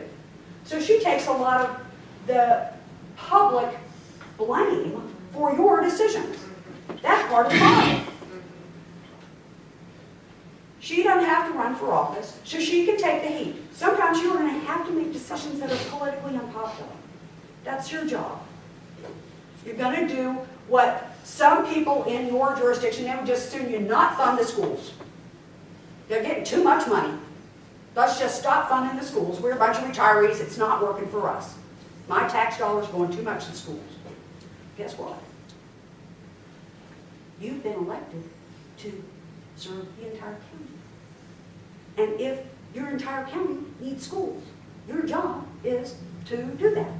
Now, you can choose, if the majority votes to do whatever needs to be done, you can choose to kind of stand the squad and vote for it. You can do that. But ultimately, she's the one that's got to get out and put it all together, and you can kind of sit back and say, well, you know, the board decided. The board decided. And now she's able to make sure all those things happen without you all having to get into the political fray. So your manager provides you that buffer, but also assures that you are getting the kind of professional, consistent service that every citizen in your county deserves. I would venture to say that in many of these smaller jurisdictions where they do not have professional forms of government, that the variation in service depending on who you are and where you live is pretty high. And you can very quickly see how that would be a difficult environment to be an elected official. She, as your manager, must give you a budget in May. You often will start that much earlier than that, but by law, has to be in your hands and has to be a balanced budget proposed. You can change it, but it must be a balanced budget that you adopt by the end of June. But it is the obligation of the manager to make sure you have something that balances to start with. There's also an obligation that there be an annual report of what activities and how your resources are spent and all that stuff. And then beyond that, other things that you direct as a body, the manager to do, that's what the manager does. Once again, the board, not the individual. So Joe coming and saying, well, I think we ought to send out these emails to everybody. There's a question in there. Now, administratively, some of those things may be fairly straightforward to do, and in this case, as Mandy pointed out, there was a state law that gave them authority to do that. But if that state law didn't exist, even your good idea, if they implemented that without bringing it back to the body, would be a violation. Because you as an individual have no authority to say, send all that stuff out. Zero. The authority rests with the majority here. And Wanda and all of your professional staff, through her, are only able to carry out those things that the majority here decides. Period. That's how it works. Any questions about this kind of division of roles and responsibilities? There are also, I don't mean to diminish the other professional appointees you have, clerks, attorneys, your tax assessor, all have legal responsibilities, things they must do by law. I'm focusing right now just on the manager of the board. Questions about that division? All right, good. That's well. Oh, Yeah, go ahead. Oh, okay. no, I'm just going, no, I'm fine. All right. I'm doing good. Okay, we're staying on track. I just try to keep checking my time to make sure we what is the lunch? I should ask. What's that? It'll be here at 11:30. 11:30. Okay. We would like to get a picture across the street before they eat, so Okay. that Picture of So between 11:15, 11:30, You're not you need gonna to stop, put go your- do photo, come back. Perfect. This is not for any life-size things that ends up on sides of buildings today, is it? probably, but you'll have the announced poster in front of you, so don't worry, it's all good. We'll glamorize you. Photoshop is Oh, wonderful. what do you say? We'll touch up. So when we talk about those big responsibilities, this kind of breaks it down in terms of really kind of more functionally what the expectation is for how you do your business. And the first of those is really making sure that as a governing body, you are developing and directing a fiscal policy. And this is, the budget is a policy document, but there are also things that often are in place that have to do, for example, with how much reserve do we want to have? What is our capital budget look like? And what kind of goals do we have long-term, and how do we want to make sure we're putting our money aside to make those things happen? When you start thinking about those things, you're dealing with fiscal responsibility. It's a fundamental role of the board, and it's really how much are we going to spend and what are we going to spend it on?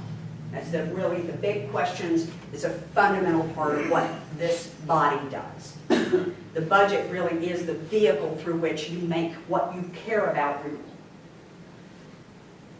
You are also a regulatory body, and you do that through your local ordinances, and you can make decisions that influence the private sector, individuals and businesses, through your local regulatory power.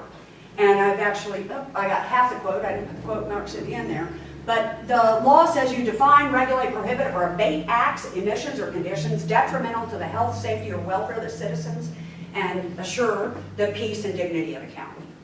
So to the extent that you are feeling like there,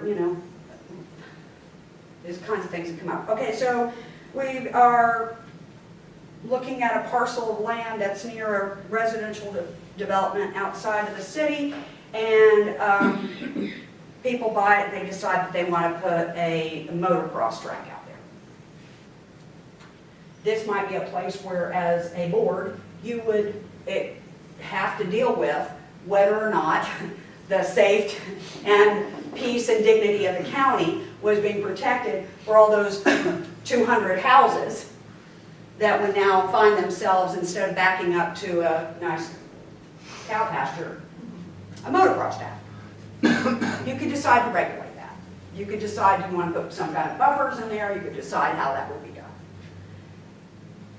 Depends on what you all decide to do, but that's just an example of where you might decide to regulate in a way that would affect a private business or an individual in a way that they may or may not like, but is really in the larger benefit of all citizens. And those are things that you're called upon to do. That's why you got elected. Fun stuff. Administration, and this is really that, using the manager. And the administration also gets back to the other issue that we probably will defer for you all to talk about, but the appointment of boards and commissions. The other thing, though, that I really cannot stress enough is the importance of that last bullet, which is plan for the county's future. What is the future of Buncombe? Do you all hold a strategic planning retreat? Or you do more of a budget-based retreat? We have a sustainability plan that we revisit every year that is our strategic plan, so it will get revisited in March. Okay, yeah. So, and that's really very important, that you have something, it's not just budget. Budget's important, don't get me wrong. But one of the things that I have had so many people tell me, I asked them, why did you run for office? What do you want to accomplish? Well, I don't want to raise taxes. And I said, okay, but what do you want to accomplish? Well, I don't want to raise taxes. Okay, but what do you want to do? So here's the question I put to all of you, and I will say to every new commissioner that's elected this year. If you are thinking about your retirement, and you go to sit down with a financial planner or your banker, what is it that they ask? What are your goals? That's it. What kind of quality of life do you want in your retirement? What are your goals? That's where you start. You use that to then decide how much money do you need to have in the bank to allow you to do that stuff that you want to do. Just saying no taxes is like saying I want to have $500,000 in the bank, but not knowing that that $500,000 may not be enough for me to take that trip to Paris, right? It's a number without any context. So it's really, really important that all of you have an opportunity together to think about what are those things that the future of Buncombe County are really core to who we are, what we believe we need to do. Are we growing? Are we shrinking? Are we, building a different kind of business model? You talk about the breweries. That's a very different business model than the old manufacturing model. What do we need to be able to do to accommodate that? How are we projecting ourselves forward? Is that a way we want to continue to build our business model? What are the kinds of things that go along with that? Both on the business side, in terms of activities and venues and things that might promote beer drinking, but also on the health and human service side and the public safety side and all the other things that if you really map it out, if you keep growing beer, you're going to have to think about some of these other things too. You just are. Domestic violence, Holly. I mean, these things all go together. They do. And if you aren't doing your best thinking there, then when 10 years down the road, you have this upsurge in domestic violence because people are so happy with their beer drinking business, you're not prepared. But that's where the benefit of all these folks sitting around the table, it's your having the understanding of how the systems work together that you create the big picture that then directs the resources. And it's the goals that are really the important part to get clear about so that when you go out, and honestly, I will tell you, the data is very clear. Myth is pervasive, but the data is clear. You can raise taxes and get reelected. You can. And many do. The issue is whether you're raising taxes on things that people really want to see and care about. If you go out and make the case, if I'm saying, and people want stuff. If we ask the voters what do you want, they will want everything on the list. Because we do. We don't want to give stuff up. Not our stuff, anyway. I'll give up your stuff, not mine, right? So how we make the case about what that big picture is and where we're trying to go, and the fact is, if we want those things, and if you also want that kind of future for yourself, for your children, for your grandchildren, then the way we're going to get there is we're going to have to put that $0.25 up now so that we are 5 years from now in a position to build that new school or create that new police department out in, or sheriff's substation, you know what I'm talking about? That kind of stuff. It makes a difference. The fire department, those things people, honestly, right now I was talking to somebody, she's frustrated because she's in a town, she said, all the council's talking about is about the bike and pedestrian pathways. But we're at risk because our fire department, the equipment is going bad. We gotta replace equipment. And I think that if we're gonna have to raise taxes, all I hear my council talking about is bike and ped. And I think there's some people who care about bike and ped. But I think you put it up against fire protection, more people would rather have their taxes go up for fire protection than for bike and ped. I think she's right.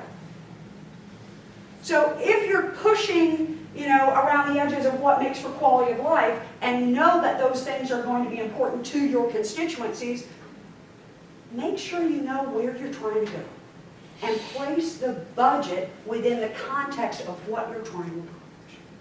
It's really just like your personal financial plan. You're just doing it for all of us. Does that make sense? It does, and to that end, I think own what you do.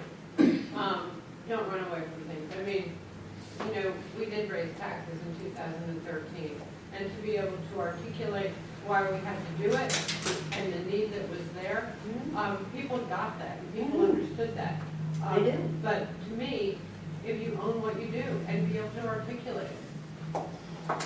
I think this is where the transition from being in a campaign mode to being on a governing board is really hard.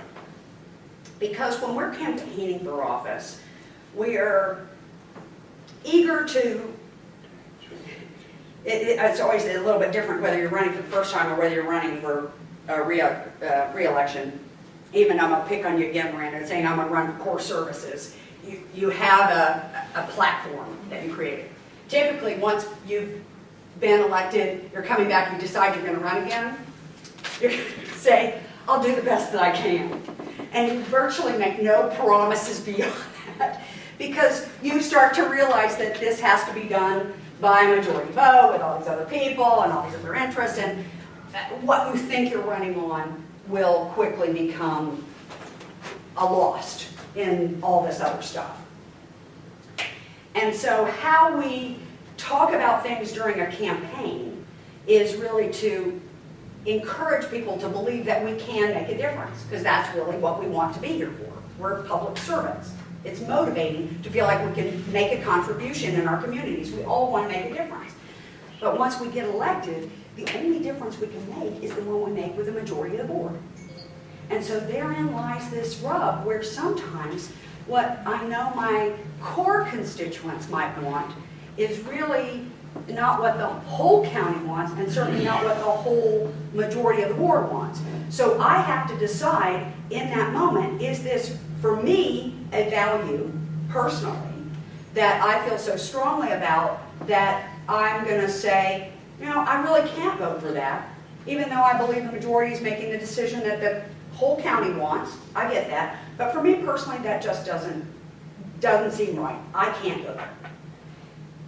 Versus, well, I really do think that's going to benefit my district. It's going to fit all folks in my area, but I can't vote for it because I'm at risk of not being reelected. And I think therein lies the challenge that inherent to the position, running during a time where you're also sitting on the board, how to balance that out. I do think it's important that we be authentic and clear about where we are. It's just good human practice to be who we are and truthful with ourselves and others. But I do think that there is a tension that you all have to face and figure out how do you remain true to who you are in the context of both the political realities and the needs of the county. Because once you're elected, you no longer just serve your district. You serve everybody. You may be elected by your district, but that doesn't, remember those roles and responsibilities? It doesn't say that as a member of the Board of Commissioners that your job is just to promote orderly and efficient affairs for your district. It says you've got to do it for everybody. So once you get here, you represent everybody. And so that may mean my saying to my core constituents, yeah, I understand that's really important to you, but my job is to represent everybody as a member of the elected body. And I couldn't weigh what you wanted against all these other people and feel like that was the right choice for me to make. And it's a tough one. I agree. It's hard. I do think that before we get voted in it, there is a core issue that I know we do go for all the county, but we do have to listen to the people that actually put us in office. Because every part of this county is different. Yeah. District 1 is different. District 2 is totally different than District 3. Yeah. So you have to figure out a balance how to get all of these together. Yes. But you still have, your constituents is the one that puts you in. And that's where I have to listen to most of my stuff. David, we all had a very good time last year. We all went out into districts, everybody's district. Yeah, that's good. And we all listened. It was a listening tour. We ought to do it again. Yeah. It's 2 years, it's time to do it again. But no, I have to disagree with you there. Because we are districts, we have to listen to our constituents, which I did. And I made promises that I do. I'm trying to fulfill what I had said I'd do, whether I have to go right or wrong. Well, I don't disagree with that at all. But I think there is a place where what you do then is you bring your district's voice into this body. And your real job is not to just say, this is it and only it, but rather, well, for my group, if we go this direction, we'll have this impact, and that may not sit well. Here's some things that my folks are concerned about. How might we think about those interests as we're talking about this topic? Because still, even though, and this, again, we are not making decisions generally just for your district, right? So when you make decisions as a body, you have to make them so that they apply uniformly to everybody in the county. Well, that's like Ellen saying that she went to talk to people in Swananoa. There you go. It's a little bit scared of them. Well, that's my same district. Yeah. Ellen, myself, Miss Green here, we all got in a car and drove over to Tennessee because we was trying to figure out a way to bring a business to the old Beacon plant. Mm-hmm. Well, there wasn't enough employee part of what we looked at that would be beneficial. But we're trying to help our district. Mm-hmm. Joe has helped their district. Holly and them's helped their district. So they look at District 1 and Brownie and Holly do in a way that I look at District 2. Me and Ellen look at District 2.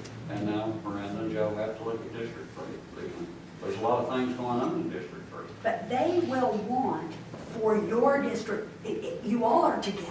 And that's where, the interest of what will help your community is everybody's business here. Well, we all just have in the to same go way. on city schools. There you go. That's one thing. But you all need each other in order for your district to thrive. They have to buy into what you want and vice versa. That's the governing job. That really is. Yeah. I have to humbly and very respectfully disagree. If I had a magic wand, I would say, please don't ever say my district. Because we're Buncombe County Commissioners, and the people in District 3, the City of Asheville, Black Mountain, they're all have equal weight. Everybody. And I think it gets very divisive when I gotta handle that for my district. No, it's all about Buncombe County. We didn't ask for the district served here, but the people in the county, they all have a collective interest of going forward. Right. And so to me, if somebody calls from Leicester with something, I'm going to answer them the same way I would somebody in Swananoa. And I think to go forward, how we can, and I know I'm on the soapbox, and how we can be the strongest if we get rid of that and work for the county. Because as soon as we say my district, no, it's not. It's everybody. Again, my reminder is, once you get elected, you represent the entire county. You may have constituents who, you know, and I want to be sure I understand clearly how you all run. You are voted only by the people in your district? Right. I'm sorry. Except for the chairman. Except the chairs countywide. The reason I say that is that I think it does feed division. And it pits, and I see a lot with municipals, less with counties. Because it's like, well, I want to park over here, well, you've already got one, I need one. And so people work against each other instead of for the body as a whole. And I think your point is well taken, but I do think there's still a value in understanding an area and being able to advocate. I mean, Swananoa, there's a good example of a town that, you know, manufacturing and, you know, that textile was, that was what was there. It's not there. And for all of Buncombe County, it matters whether those folks have jobs and have an opportunity the same way that it matters whether folks over in Leicester or up in Weaverville or, you know, over in Black Mountain. Everybody has a need to work and go to school and have a quality of life. The people in Swananoa that I talk to, the main thing they want is jobs. Yes, That's, you know. That's they don't right. want a park, they don't want this, they want jobs.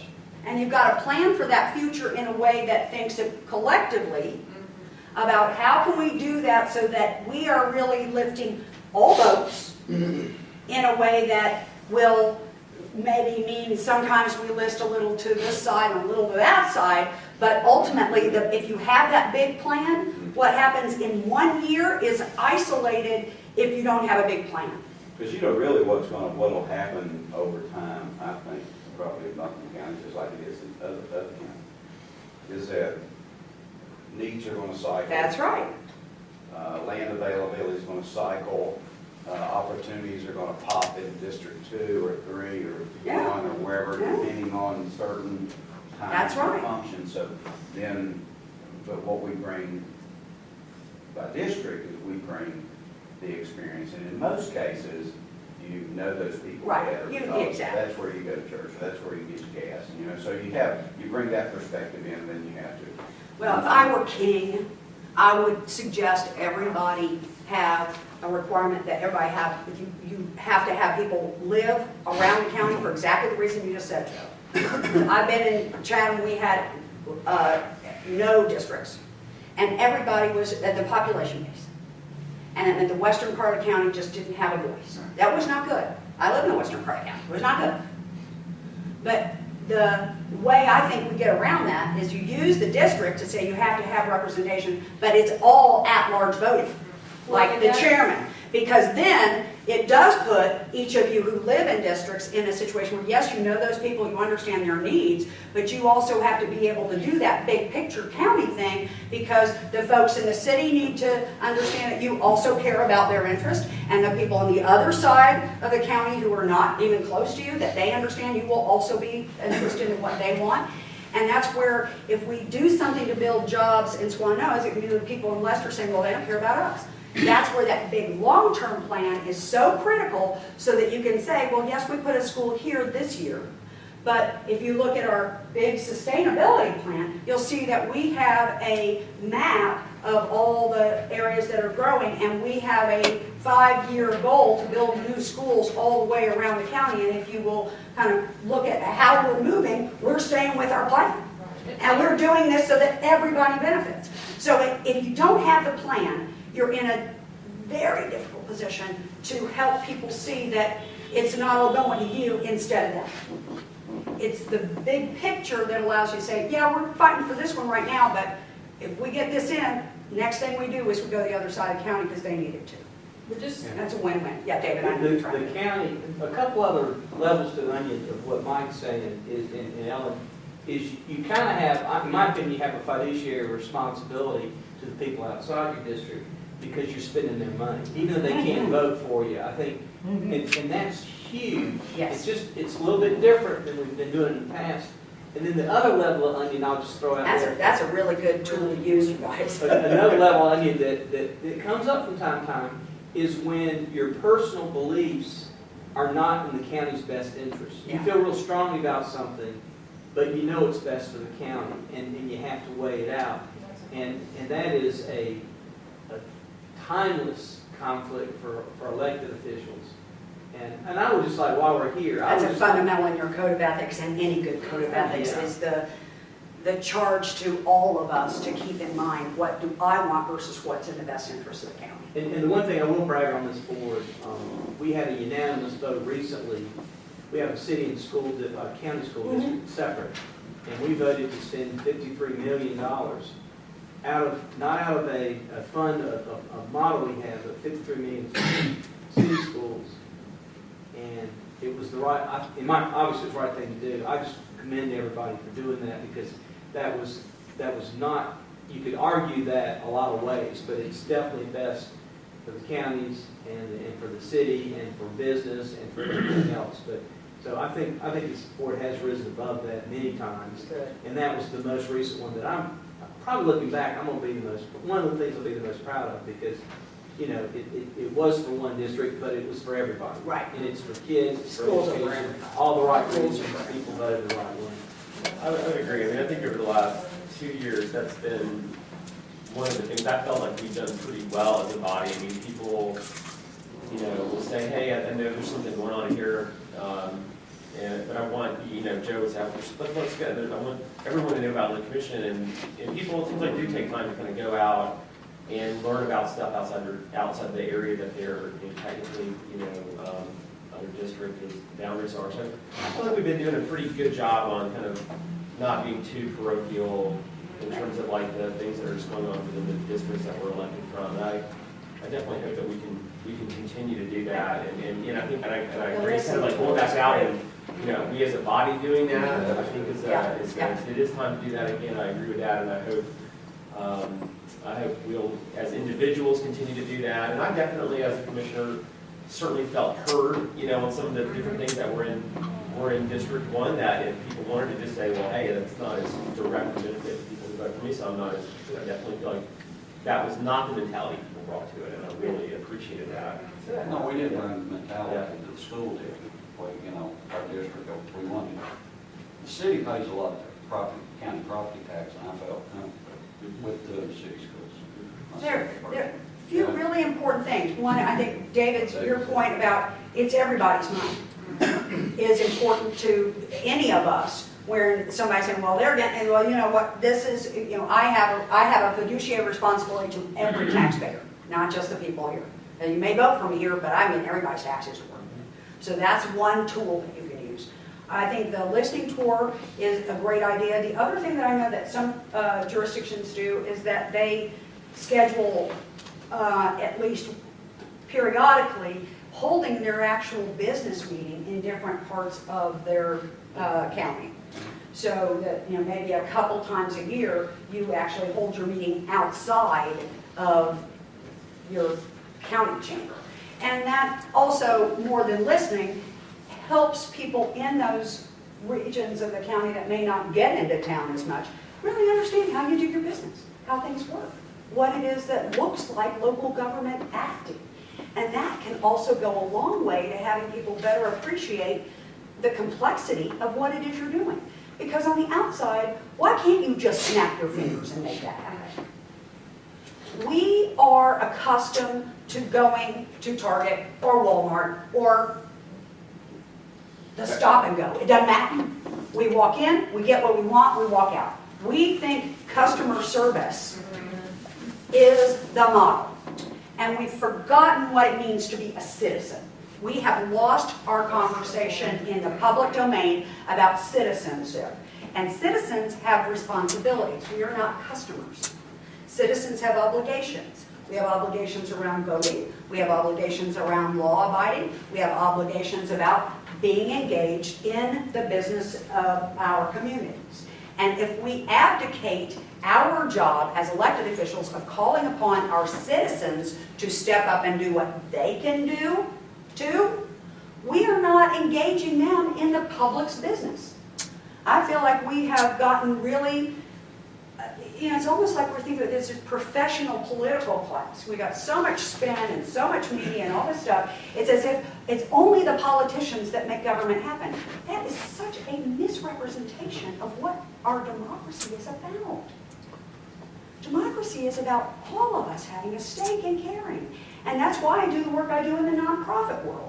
Is because I'm adding value in my community through another channel that is beyond what the schools have the capacity to do. The schools cannot meet all those kids' needs. We're doing stuff to help them with tutoring, because their parents are working tutoring jobs. Or filling backpacks, so on the weekends they have something to eat, because there's not enough food in there. North Carolina's poverty rate is excruciatingly high. Statewide, 1 in 4 children is in poverty. 1 in 4 statewide. And when we talk about that poverty rate, do you guys have any idea what number that looks like? Family of 4? It's a million more. It's like under $20,000. It's hard to believe anybody can, if you make $25,000, you're out of poverty. Right. For a family of 4. Really? Really? Who could do that? It's incredibly difficult to understand how kids learn and how people do their things. And if we are not all just in this room, if this is all the government you got right here, and this is all the citizen engagement you got right here, you got a serious problem. It's got to be everybody's business. And in your district, part of the question I ask always is, I hear what you want, what are you prepared to do? Businesses, how can you step up? What are the things you have the ability to do? And it's not always about recruiting new, what are we doing to help existing businesses? Right? That's a huge part of where I see a level of friction. It's like, all these people want incentives to bring new business in, but we're looking at our old businesses who are saying, I could grow if I had a little bit more water sewer capacity. I could grow if I had a little bit more access to broadband. I mean, those kinds of things, you can't touch that. But, those kinds of things are really places where that partnership with our communities make for the biggest benefits. And I think this is just, unfortunate that we don't hear, I never hear the talking heads, ever. I mean, you can flip channels all night long, and I never hear them say, so as citizens, what are you doing? I just don't. It's like it's all the politicians' fault, so it's all your fault that I didn't get up and do my thing and get my credential.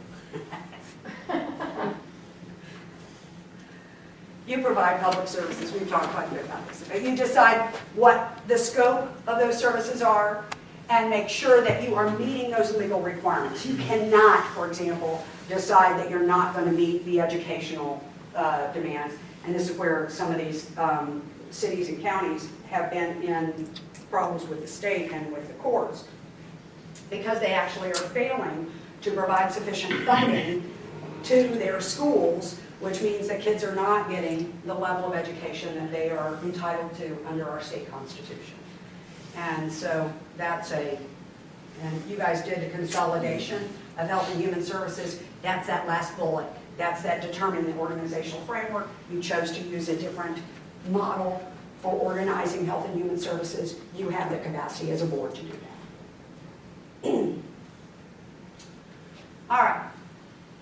Anything about those kind of your responsibilities? You have, we talked about the board chair, the board of commissioners as a whole, and then your kind of fiduciary responsibility, your regulatory responsibility, service responsibility. Any of that? Unclear? All right, let's roll through this last piece and then we'll be ready to break. So this is your business, and you'll talk about this tomorrow, right? This is, okay. So this is the big 30,000-foot overview here. These are the things the law says you got to do and you have available to you. We've talked about it. You're ready, just shoot me. But you can only meet as a body, and you only do business as a body. There is no individual actor. And you are required to work as a quorum. And that means that for your 7-member board, right? My camera's right. I work with another board that has 9 next week, and I've talked to all of you and them in the last 2 weeks, so I have to tell you, I'm really working to try to make sure I'm staying on this end of the state. You can only do anything when you have a formal meeting. If 3, 4 of you show up at a high school football game and you start chatting with one another and just, how was your weekend and all that stuff, you're fine. But as soon as you say, so what do you think about that, fill in the blank, you are in violation. If there are 4 of you, you're in violation of a public meeting law. So the general guideline is there are many kinds of social ceremonial events where people will show up and you will all be there. You just have to be extremely careful to avoid any conversation about public business if you are out in an environment where you're all there and it's not a public meeting. If there is something that's important, call a meeting. You can do it. You can give notice and you can ask the chair, we want to call a meeting. Do it. You can't do anything outside of that. That's fundamental to the way the law works. You only can make decisions and direct Wanda or anybody else by being in that collegial public meeting environment. Anything else, 3 of you together at a party agree that the county needs to actually come in the next day and tell Wanda if she does it, she's in violation. If 4 walk in and tell one the next day they want it done, what's that? That's also a violation because it would have to happen in that regular meeting. And your job is to do business on our behalf as public. So if 4 people talk to each other and come in as an agreed block, but are not making that decision formally in an advertised open meeting, it's illegal. And if you ask anything more specific, I'm going to defer to an attorney because that's about my level right here.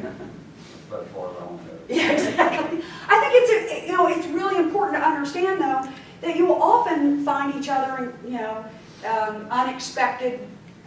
The classic is the situation where you get a call at the school government because usually it's the city people that have this problem. Very small towns, there's maybe 1 or 2 restaurants. And Valentine's Day dinner, you take your wife out and Holly and her husband show up and you're at the same restaurant and you look over there, oh, we can't eat you because there's another elected official and we would be seen as violating open meeting laws. It is important to recognize that yes, you can sit in the same restaurant and you can go by and stop by the table and say, hello, it's nice to see you, I hope you're having a nice meal, and then move on. But if you stop and the 3 other more are in the restaurant, you get over there and you decide, well, let's get a big booth and let's talk about that next, funding of the Coliseum. Not so much. Pretty basic. We all get that. All right. So that's the first requirement. Second is the voting thing. You only get to decide as a body what is going to be done if a majority, which in your case is 4, unless one of you were not here and be, absent from the board, then the quorum is determined by, it's not really just absent, it's actually someone not on the board, it's someone who did not fulfill their term. Then your quorum will be defined by that lower number. And I think there's also, maybe if it's an approved absence, somebody illness or something like that. But again, this is where it gets a little tricky for me. So, the question, if you're not, and maybe I wouldn't pay attention if I wouldn't, I apologize, but if you're not there, like you're on this. Medical leave. Yeah, or there's, I don't know, there's just some Vacation. vacation or something, that you want to go to. And you were not there, and you don't, and you're not there, is that a yes? For everything? Or not? There's a difference between an excused absence and then like stepping out of the room. That's if you leave. Yeah. So, Yes. okay, so if I, Yeah. end up. If you're really out of the I just state. got up and left. then If you got up and it's a left, yes. then you're a yes. Okay, but if I'm gone, Yeah, then I'm not participating in Right. that particular vote. exactly. Okay. You're not able. And then your majority is probably There's that. still going to be 4 because your majority of 6 is going to be 3 plus 1. So you're still at 4, even if you're not there. So the only time you're gonna, be able to make a decision where you don't need 4 would be if there's 2 people who are both, like if there were 2 people who were out of town. Right. At a given meeting, then the majority would become 3. I'll Yeah. bet. Until there's 2 people missing, you need 4 plus. That's right. To make a decision, yeah. That's exactly right. Okay. Still need 4 plus. If 2 were missing, you'd still. Well, then you don't No, need 3. then you need 3. Because we'd only have 5 people, so then 3 would be. Then it would be majority. But those folks would not just be missing because they stepped out, like, I know you have to leave early today. So we aren't making any decisions today, it's not that kind of meeting. But if you were to leave, they would still be obligated to have 4 today. Well, that makes sense, because Unless you he's end up with excused. time. Yeah, so that's why that's why. Yeah, exactly, right. We're gonna have the majority. And that's because you have a voting member, your board chair, this is where the mayor, the non-voting mayor comes in. That's where that person only votes to break the tie. In what other circumstances we have a second vote on things when it's a split vote? If it's a ordinance, Yeah. item first introduced. Okay, now there are, and that's, thank you, because these are where you have to have unanimous votes. So if tonight, we're going to have a regular meeting, and tonight we introduce a ordinance. Now, I think we should have a rule. Simple amendment, Yeah, anything, yeah. And I introduce it tonight at the meeting. The only way for that to move forward would be unanimous vote. At that meeting. At that meeting, Yeah. that night. If I'm just introducing it and say FYI, then majority vote can carry that to an adoption at a subsequent meeting. But that's when you say that we're not having a public hearing on that tonight, we're not going to rule on it, we're going to do public hearing next time. Right, Yada. right. And that's where you would just get a majority to say, yes, we are actually going to talk about that again, and we agree we're going to move forward. Failure to even get the majority to approve that new rule, ordinance, whatever it is, means that that issue is dead until it's brought back in a majority or a unanimous vote in support. You are only, and this is where I strongly encourage you to come to the Essentials of County Government when we're up here in January again. You will have a more thorough and really competent couple of people talking to you about ethics and conflicts of interest.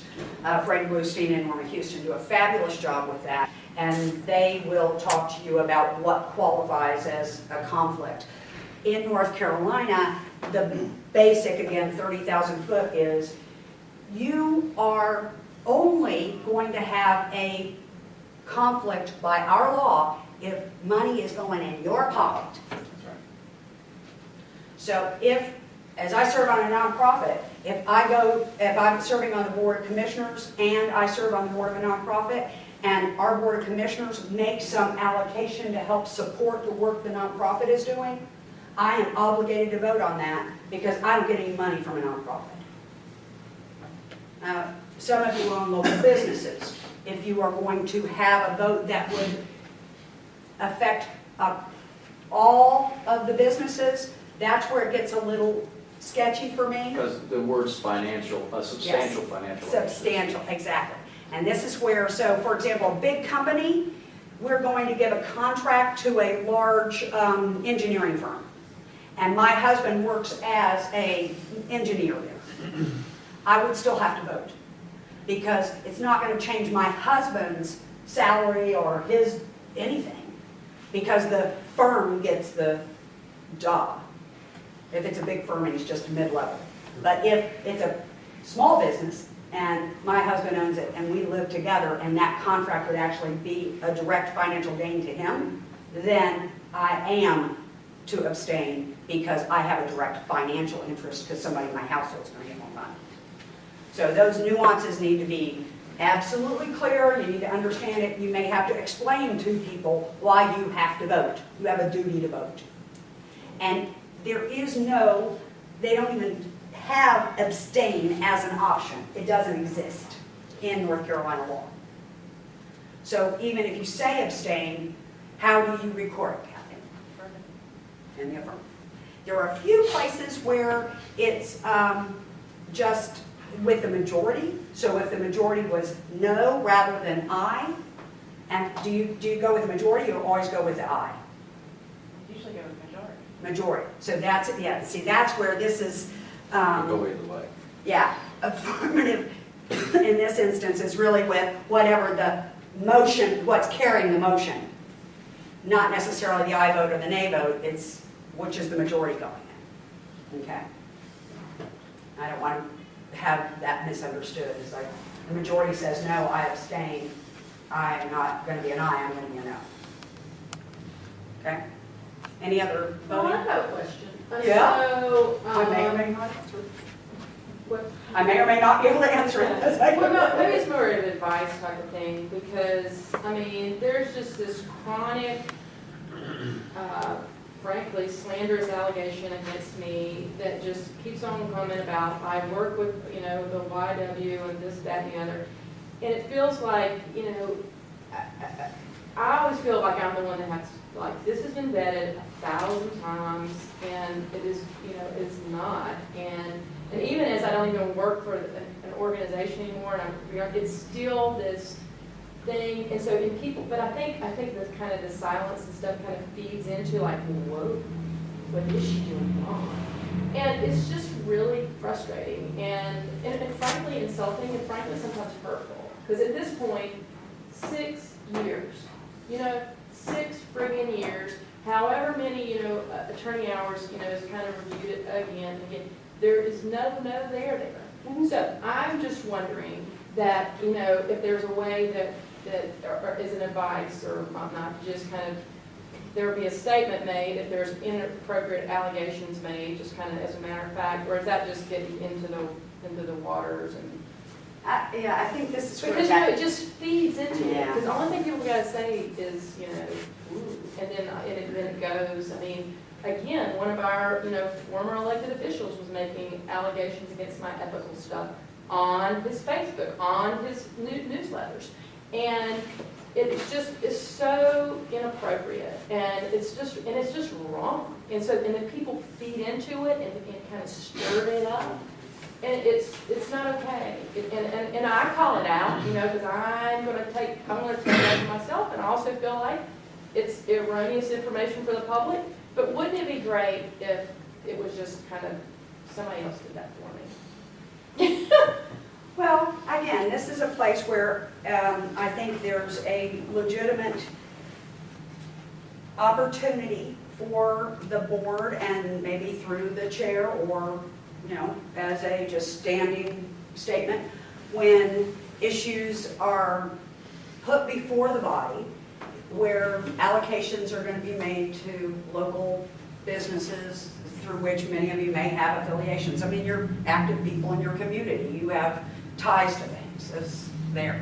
But I think there's no harm in just a standard disclaimer being made when those kinds of potentially unclear situations to the public. Again, this is stuff that, by and large, citizens don't understand this stuff. And it's easy to feed the misinformation. It is. And so I think the solution is just a constant and a very clear reminder that the obligation of sitting elected members of the Board of Commissioners is to vote on all matters unless they have a direct financial interest. We have thoroughly vetted this, and there is no member for whom the financial interest is direct. Therefore, no, I think you just, I think that's a good, again, it just says that you manage your work as a body. And so to the extent that you are letting your public know that we uniformly are aware that there is no member of this body who has a direct financial interest, therefore everyone is obligated to vote. Period. I mean, it is a state requirement. You gotta vote, and unless the money is really going in your pocket or in your household, you don't have any way out. You just don't. And so to make a disclaimer, when any of those issues come up, as a blanket for everybody, except insofar as there is, if Mike has a direct financial benefit, then he needs to make sure that's also noted. So I think it's maybe a part of just a standard, and you may get to where in a few years you don't have to do it anymore. Because people will begin, oh yeah, well there that is again. They always have to vote on that, even if it looks smells funny, it really is by law what they have to do, period. I think that's just it's partly a public education effort, and I don't think there's any real other way around it. Well, the only other thing is, when I got put on the Navy Tech Board, I had to do the state ethics thing. And in the state ethics thing, you go down there, and you get down to number 9, and it says, is anyone in your family, are you employed by a nonprofit? But that's state ethics, and No, state ethics. actually, no, it county doesn't. ethics. It talks about your employer, and I fill out the same form, and it has been public notice, it's been public information for a long time. So all those allegations that I had to know about that, I mean, that's the irony of it, it's like, why don't you fill out this form? Well, if you go to the website, there's my form, the same one. So anyway, it doesn't say about a nonprofit, it says about employers. So I just really, obviously, this hits a big button with me, and I'm tired of it. So if we as a body want to say, everybody fill out that state ethical form, we can vote on whether we want to do that.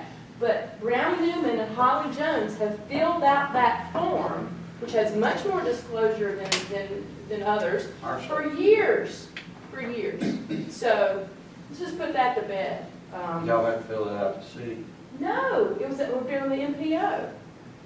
But it was a very unfair allegation, and I'm glad to be able to kind of address it forthrightly. Everybody can see my stuff now. Being able to see it ain't no secret. And but I wouldn't necessarily say we want to impose that on this board because of political stuff. I mean, but again, part of the campaigning and people kind of feeding into it. And I didn't say anything during the campaign, but it really made me mad that people just wanted to just feed into the fact that I'm doing something kind of wrong over there, like on Facebook. Well, the fact was that was there, and we have different rules here. I guess the city's got different ethics rules too.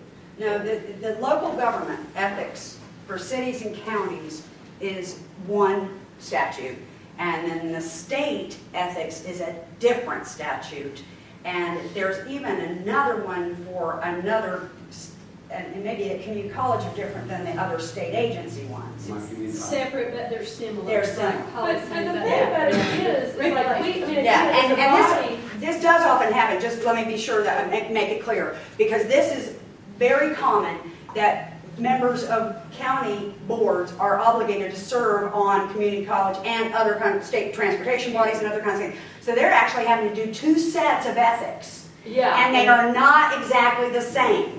And there is I think it is often hard for folks when it feels like it's almost exactly the same and there are little nuances that differ. But it is important to understand that for this county government and city governments, the obligation is what I have here, which is it actually has to be direct monetary money in your pocket and your household's pocket. And other than that, you have to vote. And nonprofits are not seen as a vehicle for self-gain. And Can you say that again, so everybody hears that? Well, nonprofits are not a vehicle for self-gain. That's why they're nonprofit. The money goes into service. The nonprofits that get in trouble are the ones that are actually paying themselves unreasonably. I mean, they're like, I think the Red Cross got in trouble because they're paying people like, $350,000 to run a nonprofit. That's a little bit out of the norm. But most of our community-based nonprofit organizations, they are very much running in a community where they're likely to be below, if not right at market salary. Their job is to do the service, they get grants not to pay themselves, but to do programs for constituents. So you might get a couple $1 million grant, but and it may pay a portion of your salary, but it's unlikely to be the kind of thing, oh, I got that $1 million grant, so I'm gonna give myself a $500,000 salary. That is just, that your nonprofit board's not gonna let that happen.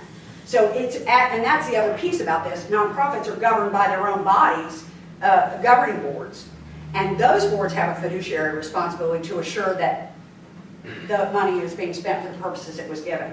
And that's why any individual who's employed by that nonprofit doesn't have control over that themselves.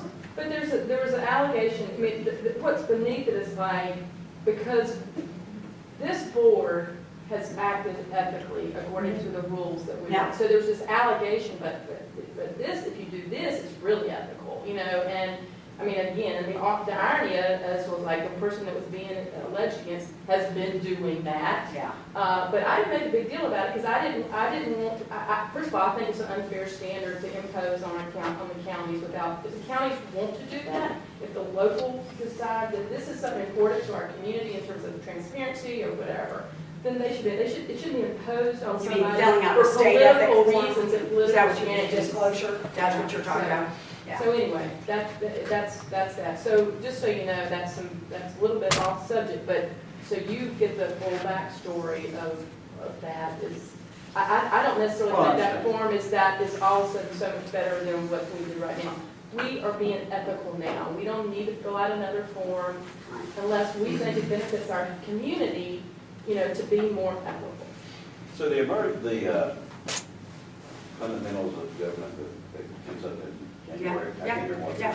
Yeah, essentials of county government. Essential county Yeah. government, which I went to, I guess the new people went to last time. And if you were just They all have reelected, to you be. have to go get your ethics I again. mean, they had all kinds of examples in there, and, you know, I mean, that money's got to go in my pocket Right, exactly. It has to go in your directly. It does. That's the way it's written. I don't know if that's written, it's a state level, or No, it's a town state level, level, or whatever it's state. it is. State but, law. You know, At- that's the way. I have a county commissioner in my county who got elected and learned after he got elected about ethics. And he was a business person in the county, and he learned after he was elected that he had just shot himself in the foot in terms of his business.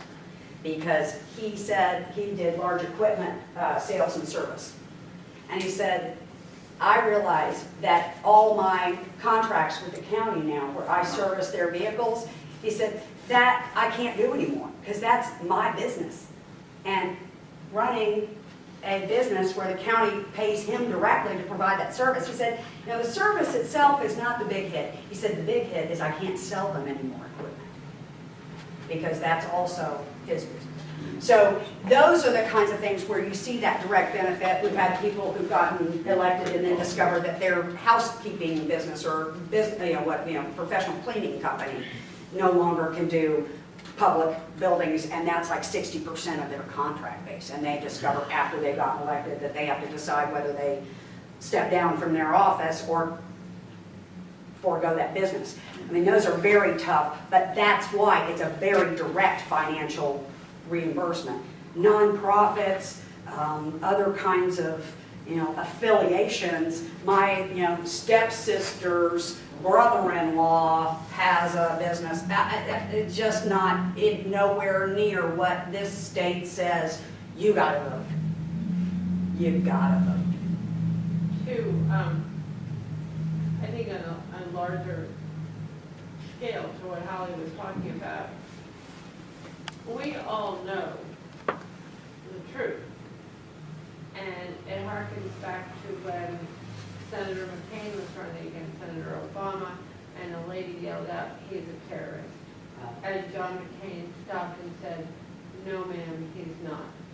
So there's a time when we can act above and be educational and not be this frenzy of discourse. Absolutely. And I think that is the obligation of everyone on the board. is to use the knowledge that you have to educate your citizens so that they make better decisions and understand how government works. Right? You know, have that meeting out in Swananoa and have a budget issue and make your disclaimer. Help people understand how the process works. That's all we can do. All right, let's keep moving. Forms of action.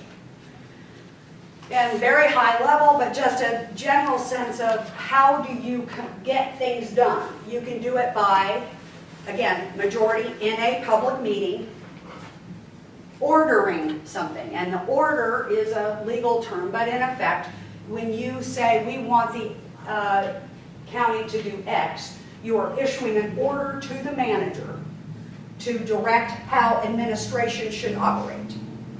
That's a structure through which you get things done.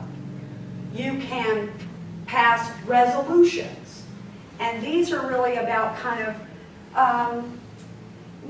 our sense of whether or not we think something's a good idea, whether we want the General Assembly to act on something, whether we want to recognize a local, maybe a veteran for his or her valiant acts in the field of war, and we resolve to do it. So we have a general sense of something, and it's an executive action by the board to just, we resolve that.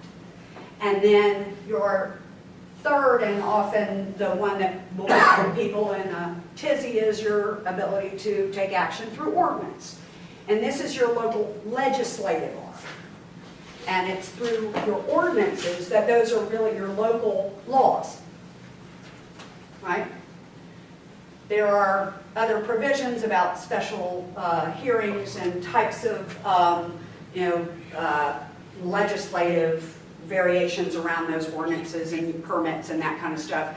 That's, again, beyond what I feel like I can address directly with you.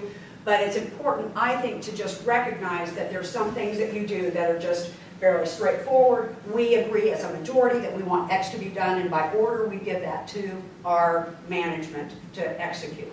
There are things that we believe that we want to just say to our community. We resolve those things just as a matter of, here's what we believe. And then we have some things we need the community, businesses, citizens to understand and abide by. That's your ordinance. It applies to those people out there. And it becomes your staff's responsibility to execute within those boundaries in the public domain. Any seem familiar? Okay. And tomorrow you'll talk about this some more, but procedures are the ways in which you get the orders, the resolutions, ordinances, how you get those done. And it's made by making a motion. Many local governing boards in North Carolina use a modified version of Robert's Rules of Order. We have a book in the Board Builder series called Suggested Rules of Procedure for the County Commissioners. It's like this one. Joe Farrell wrote it. This year, we're going to do something we've never done. Do you guys go to the Legislative Goals Conference for the County Commissioners Association in January? We're going to try something that we've not done before. On the day before that Legislative Goals Conference, we have routinely done our training for board chairs and vice chairs. Who's your vice chair? Do you have one? Ellen currently. Currently. So after January 1, you would decide as a group who would be your vice chair. So on that day before legislative goals, there's a board chair and vice chair training. And you and Ellen, theoretically, would come and you would be there. And what we're doing differently this year is at the end of that day, we're going to open that session for anybody who's at legislative goals, and we're going to do a procedure training with everybody at legislative goals, because that usually we're going to see a pretty good chunk of the county commissioners at that meeting. It's a pretty big statewide meeting for the county commission session, probably as many legislative goals as you guys did during the conference. And so to make sure everybody's got some basic and opportunity to play with the procedural stuff, that's when that's going to happen. Norma Houston often will come up here and you can ask Vicki Wade at Western Carolina. This might be a way to do some of your building your community stuff. Ask Vicki to bring Norma or somebody up to do procedures training. Invite all your municipalities, school boards, all, and put you on a room and do procedure together. That's a good opportunity to mix yourselves up and work on that a little bit. But you're going to get an opportunity to do, if you're at legislative goals, you'll get a little bit of that.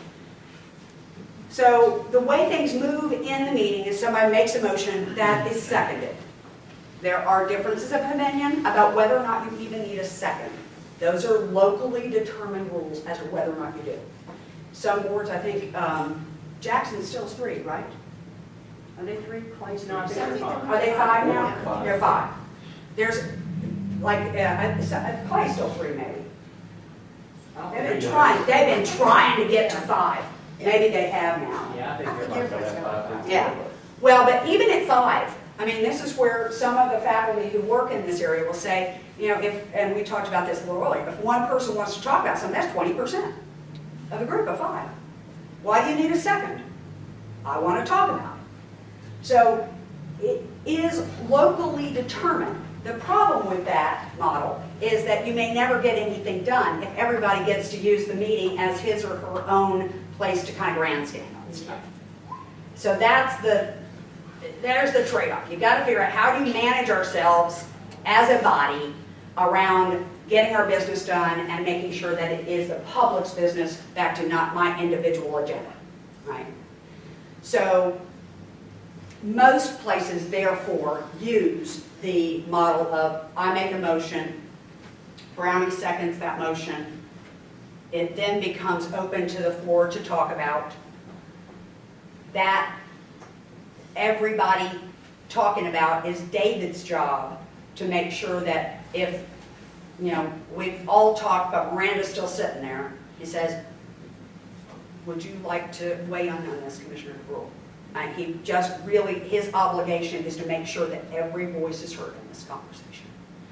And you may say, no, I think what I have to say has been said, and that's fine. But the chair's job is to do that, all members equally entitled to participate.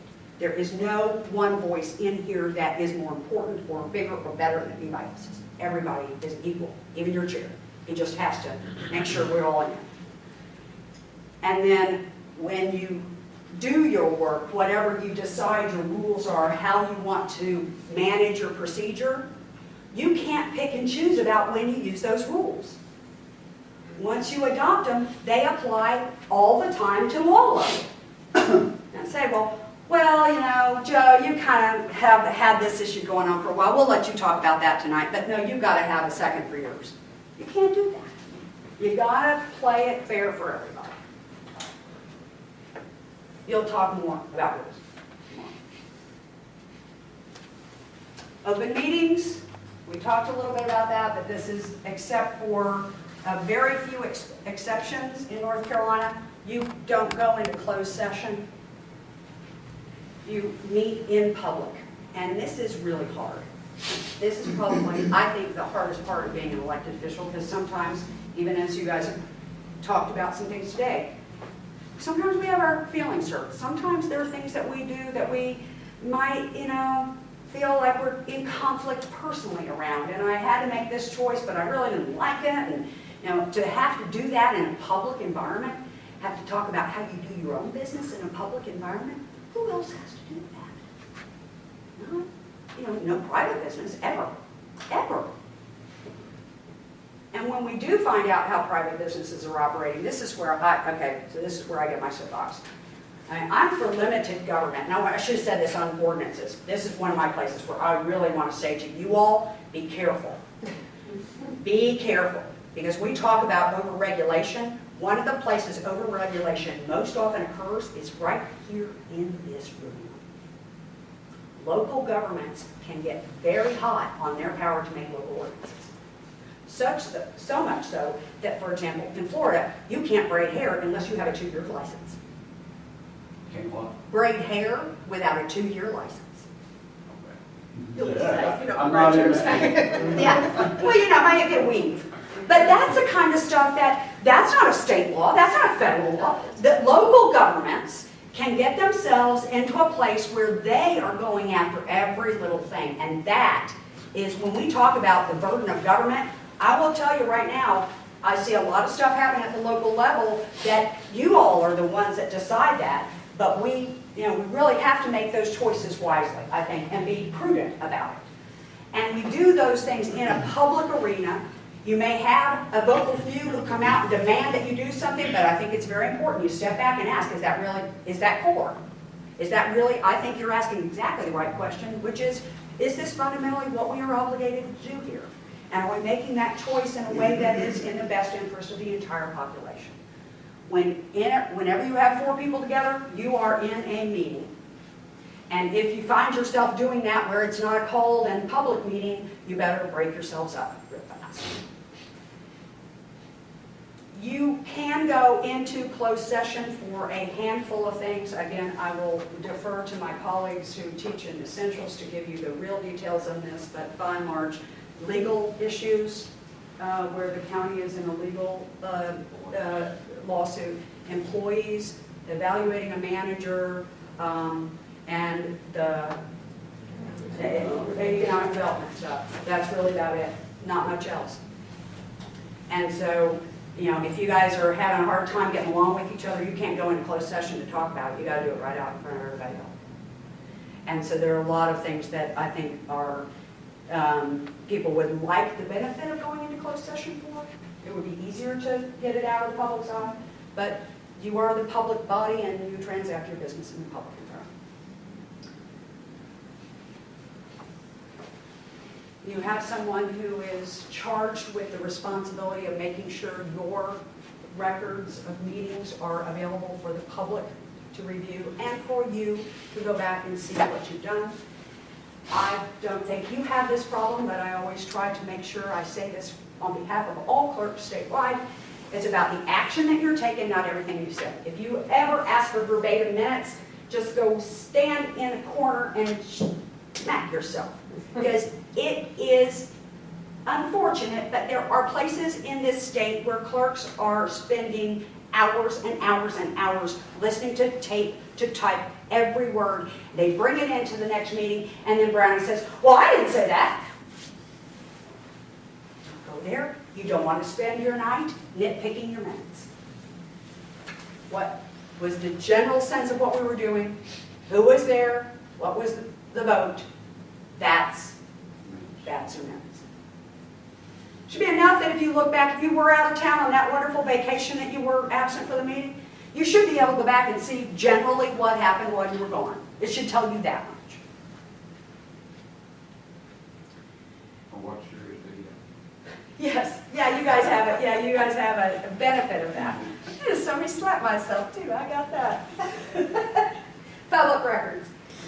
Again, I defer my legal colleagues for the nuances on this, but here is the fundamental thing you should just always expect. Anything you do is public document. That's really how I basically say, if you are emailing around public business that can be called out for a public document, if you email and reply all and you start a conversation that's a reply all, that's actually an official meeting and is a violation because it's not public.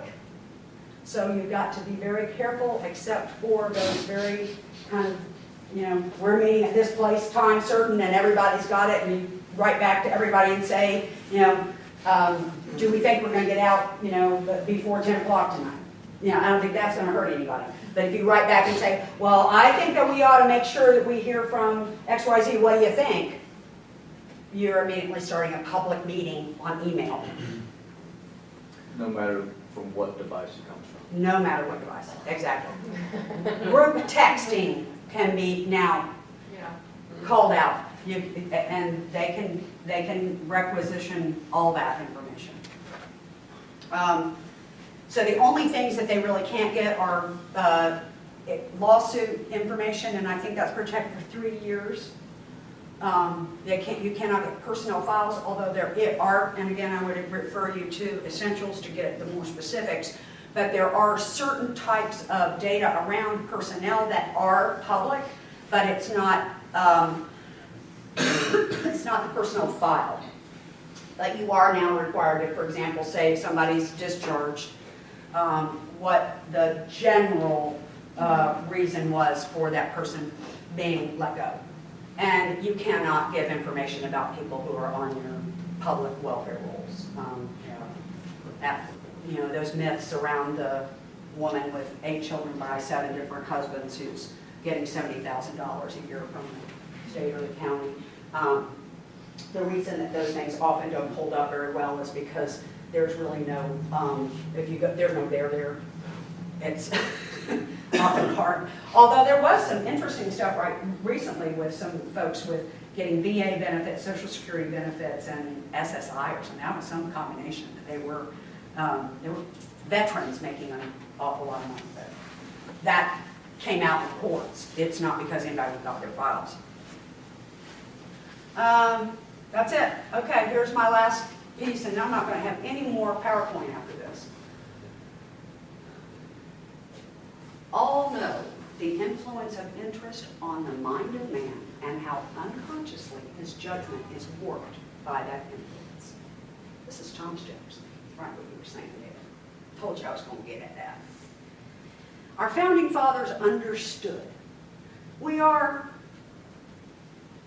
people who have our own interests. And it's often hard for us to even get clear about where our interest is versus where the public interest is. Because we're so in bed with ourselves. It just seems like, doesn't everybody feel this way? Because I so thoroughly feel it through my core. We're often unconscious of those kinds of things. And it is through this public deliberation that we begin to see where are the ways in which the public interest and my interest may or may not be aligned. But it's only through that debate and dialogue and hearing the differences of opinion that we get to that. Because it's very hard to look in the mirror and figure this out ourselves. And so we benefit by the differences of public view and personal view. It makes for better government. We have to be careful. It's John Adams. Government is instituted for the common good, not for the district, not for the individual, for the protection, safety, prosperity, and happiness of the people, and not for the profit, honor, or private interest of any one man, family, or class of men. So all these things that we've talked about all morning, they really go back to how this country started. And what is it that we as a state have created as a structure, and what you all create as a county as your way of doing business to assure that you uphold those principles of our founding fathers that are about doing the business for the public, doing it in a way that is as transparent as you can be about where your personal interest begins and ends, understanding that we have an obligation to assure that benefits to one class are not uniquely and only afforded to them, but to all, septic and everybody else, right? So we've largely hit on all of these things this morning. And the benefit of what we have in North Carolina is that we have a really wonderful model of citizens who are making these decisions on our collective behalf, and wonderful professionals who know how to take what we say and make it real. So you all have a really wonderful opportunity here to think about what's the future of Buncombe, how do we fit in a region, how do we contribute to the state, and how are we going to plan for that. Make your case, make the rest of us jealous. I'm going to stop. Time for lunch and photos first. Photos first. You get direction from your Photos first. We gotta make sure our camera people are out here, but we want to do it across the street in front of course, the Looks like the sun came out. I can see your mural now.